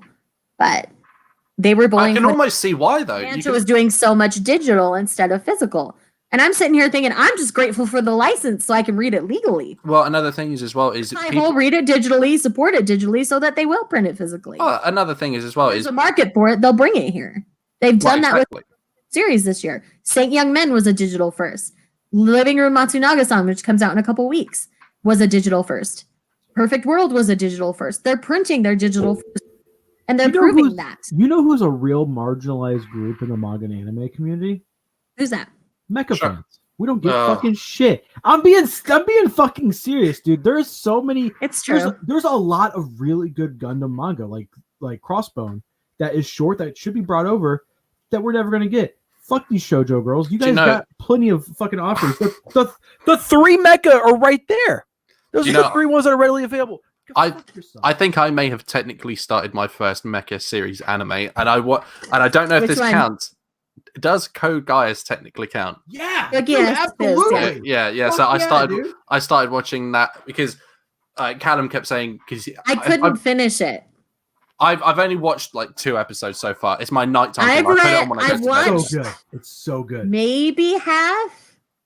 It's so good. Because people are like, it's like Mecha meets Death Note, and I was all like, I believe it. Yeah. In some ways, it is. I could substantiate that. I would say better than Death Note. And Death Note's down here. I would say Death Note was one of my first things, and I appreciate it for what it was. It's the Linkin Park of anime. A ton more. I see Death Note for what it is. Yeah, it's the gateway. I can right? say that. It's a gateway for a lot of people. Yeah, I think second or third anime I tried, like it was high up there. My first one is abysmally. So I want to know how you like Code Geass and why you didn't finish Code Geass. I started it. Well, I like the premise of it. I mean, it doesn't feel like it doesn't feel full mecha, if that makes sense. It feels like mecha light almost, and I'm cool with that. No, that's the thing is that for me as it's a mecha gateway.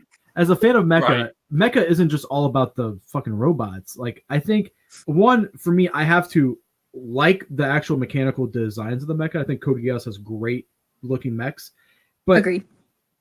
The show has to tell a really good story, and I think that's why people latched on to Gundam so much, is because it tells a very almost real like war story where you have 2 factions. It's very gray who is the good and who is the bad guy. That's why Char is like someone's like a lot of people's favorite characters. But Code Geass, dude, the mech battles are so good. And then once you're done with that series, you have the OVA series to watch, and then you got the 4 films to watch, which kind of do like the whole reboot thing, like Evangelion did, where they tried to retell, like recap, and then just they change a lot. Yeah, I think the thing about it is, I don't think if you want to call, you could talk about like typical mecha. Let's just call it shonen mecha, where it's just about the fights and stuff like that. I don't think I could ever get behind that. Like, I think you need to have some series that you think are. I don't know them well enough, but because they all look the same to me. But then saying that, I'm uneducated, so I sound uneducated, and that's fine. But when I see stuff like with like, you know, it's a little bit political, you know, the whole Britannia thing and stuff like that. And I'm like, okay, it's got dark undertones to it. It's got something else. It's about that. So then I'm just like, give me a good political fantasy, anything. And so good. So it's like, that's why you love Requiem of the Rose King. Go read it. So this is the thing. So it's like so then when I look at the mecha, like not saying that anything mecha I get put off by, but I see it and I'm like, oh, it's the means in between. That's how that's the how they get around, you know, that's how they do their bidding, but it's mainly about this overarching story, and that I really, really like. To be fair, I've only seen a couple of episodes, but you know, like Callum kept going on, like I think it's one of his favorite series, and he was like, "You need to watch this. You need to watch this." I mean, the entire first lost episode of Flipcast #1 was me and Callum gushing about Gurren, about fucking Gurren Lagann. And that's a series that I don't think you would like, because you obviously, like you said, you like the political undertones. But it's like that with anything. I don't like shonen either, typically. So stuff like My Hero Academia doesn't even appeal to me. I'm okay to watch it. Right. Yeah. Reading it, I don't enjoy. Yeah, I think you need to have something else. I need stories. I mean, that's why Urasawa sticks out to me. Vinland Saga. You know, you've got these things where you've kind of like even The Promised Neverland. Technically, it is a shonen, but it has those different tones behind it. It's like it's not your standard battle shonen. Yeah, I get that the Battle Shonen is huge and a lot of people love it, and it's that and Mhm. because it does the best. I understand that, but I don't know whether it's just an age thing. I just typically I think so. Yeah, I know it sounds bad. Then to again, say I'm that, sitting here reading shoujo, which is the same demographic but female. I just grew up loving but it. it's Shonen. not. But I don't. I'd argue you can't. It may be the technical equivalent, but they're very different. That's why I said things. target demographic. Yeah, it's completely different. Like you might have the same level of tropes in certain things, but you don't. There's no battle shonen equivalent for shoujo. I don't think. No, high school shoujo is probably like high school Oh, romance, okay. probably the equivalent of that. Because that's what you Yeah. get most of in shoujo. But there are ones that stand out, like Hatsuharu and My Love Story, where they primarily follow a male perspective. Do you know what I do really Fun like? to read those. I actually have I've read the first volume of My Love Story, and I really enjoyed that. That was my It first. is sweeter than candy. It is so cute. I love that. I just can't get over his lips. But you know what? I almost feel like I kind of Yeah. started I totally questioning understand myself that. because then I felt bad because I was like, it was the first shoujo that I read because CJ Uh-huh. kept saying you need to read it, you need to read it, you need to read it, and I was like, I love this. That's an easily accessible one for Males. shonen and seinen readers. Yeah, and see, then I was like, am I disgusting because I like it because it's centered around a dude? Do you know? And I kind of felt like, am I cheating this a little bit? Then I read No, that. because you're relating to him. I'm sure you felt that way about someone in your life. That's why it still works. And then I've read the first volume of Nana as well, which people say is josei. I don't know the differences really, but It flips back and forth. Yes, it's released from Shoujo Beat, but there are a lot of titles from Shoujo Beat that are josei. You would have to check Baka real fast, but I want to say it's supposed to be josei, but most people classify it as shoujo. I've only read Yona Because it's Requiem, another one that goes there, it gets darker. deals Barbara. with themes. So Oh, Let's Otherworld go- Barbara? my shoujo and josei knowledge is like very low. Requiem and Yona. Like those are two of the best. Those are the Berserk and Gans for me.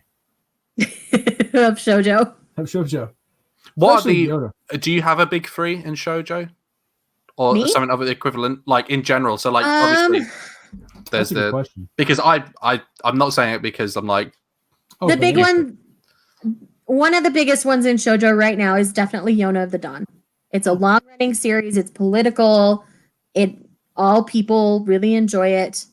Another one is going to be recently this year because of me and a couple of other people. A lot more people are reading Requiem of the Rose King, which is so freaking good. You love Game of Thrones. Read frequent Requiem of the Rose I King. didn't realize that this was a Bloody shoujo. political like that. Which one is that? Hey Yoko by Tezuka. Oh, Or I've not read a it. I can't josei tell you. maybe. Ice is saying that's what it is. Yeah, Zach, this is live. You have a link. Hop in. Zach Uchu Shelf, Zach? Yeah, Zach from Uchi Show. Come on, join, buddy. Dude, join, Um, Zach.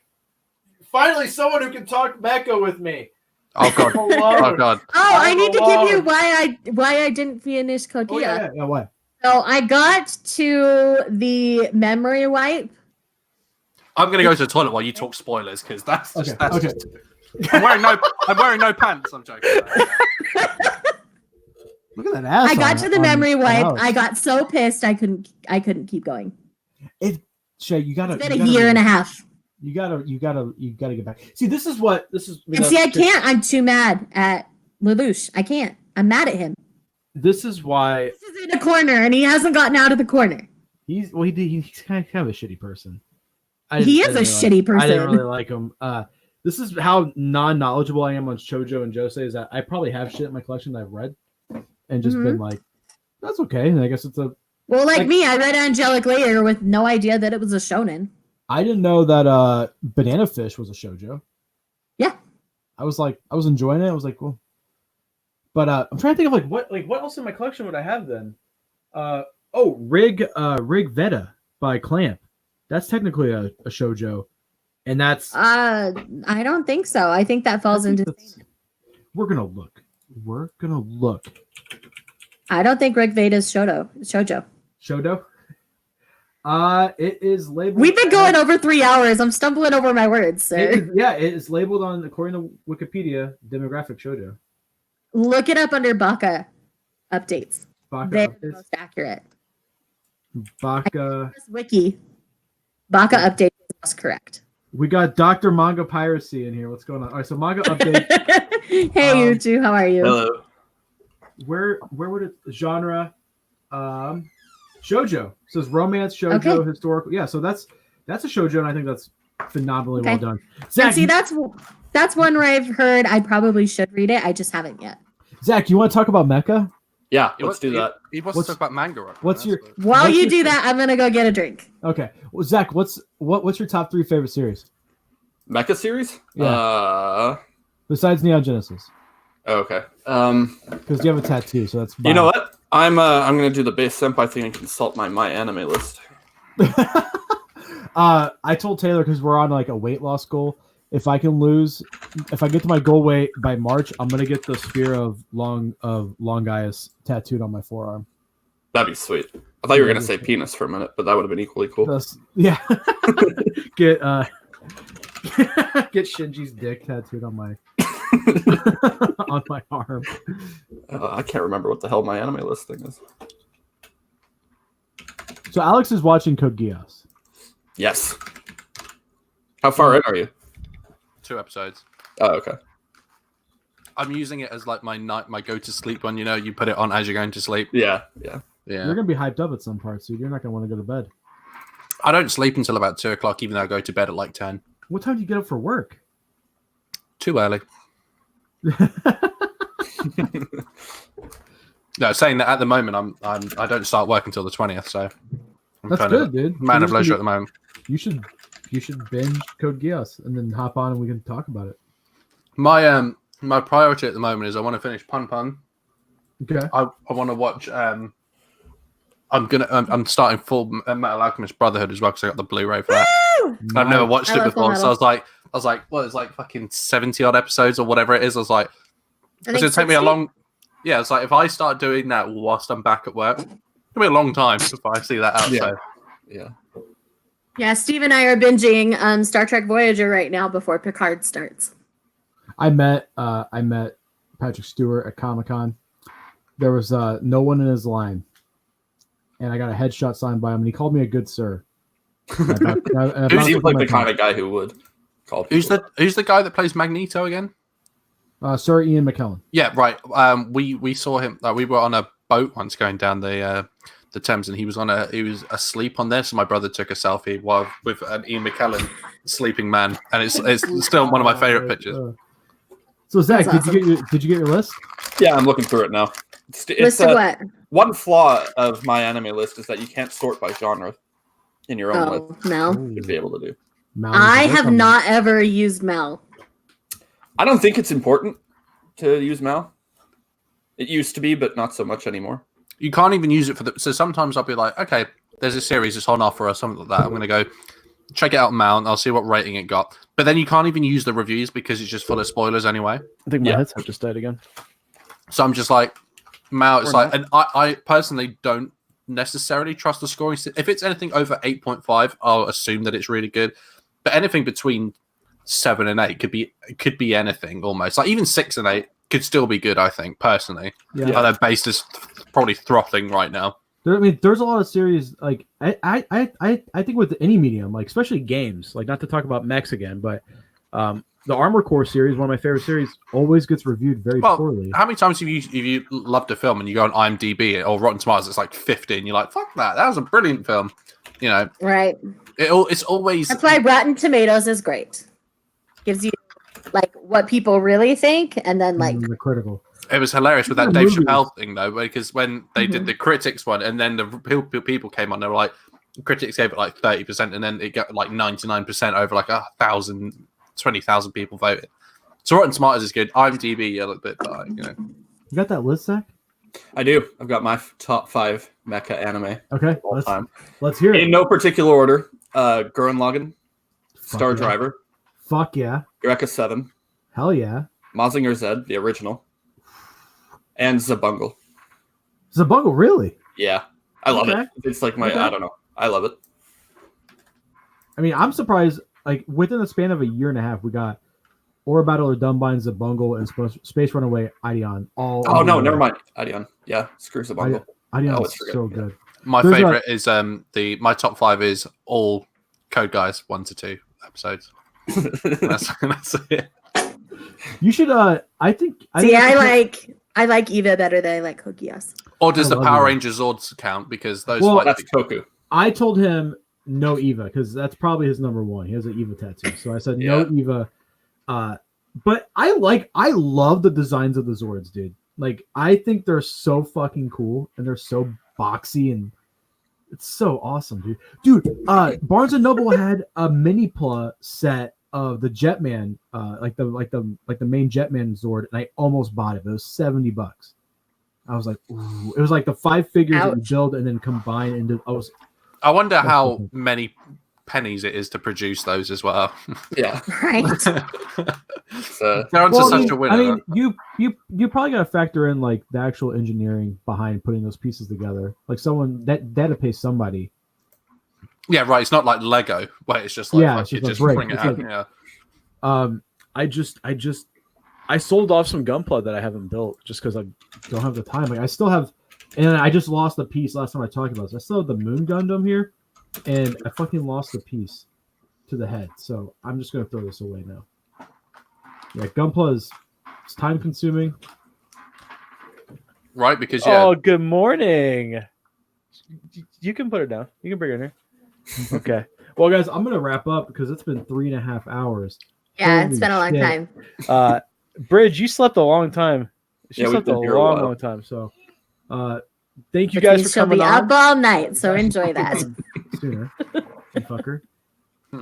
We should, Zach, me and you should do a podcast. like a Flipcast episode Yeah. soon. Yeah, And we then can do Alex too. All 3 of you guys. I want to do one-on-ones before Anytime. before Wednesday. So we should do it. I'm free off that. work. Do it tomorrow. Let's, Either way. we'll I make it gotta work. clean the exhaust. I off can't. the I license. can't do Saturday because I'm filming one on Saturday, and I can't do the 15th because I'm filming one then as well. I have to go back to work on the 15th. So, but we will plan it out. Figure We'll it out. plan Thank you guys for watching 3.5 hours. You pull soul. Again, go follow all of them. Go follow Shay. That's Utru Shelf, not Dr. Maga Hierarchy. And go follow Alonzo. Peace, guys. Bye.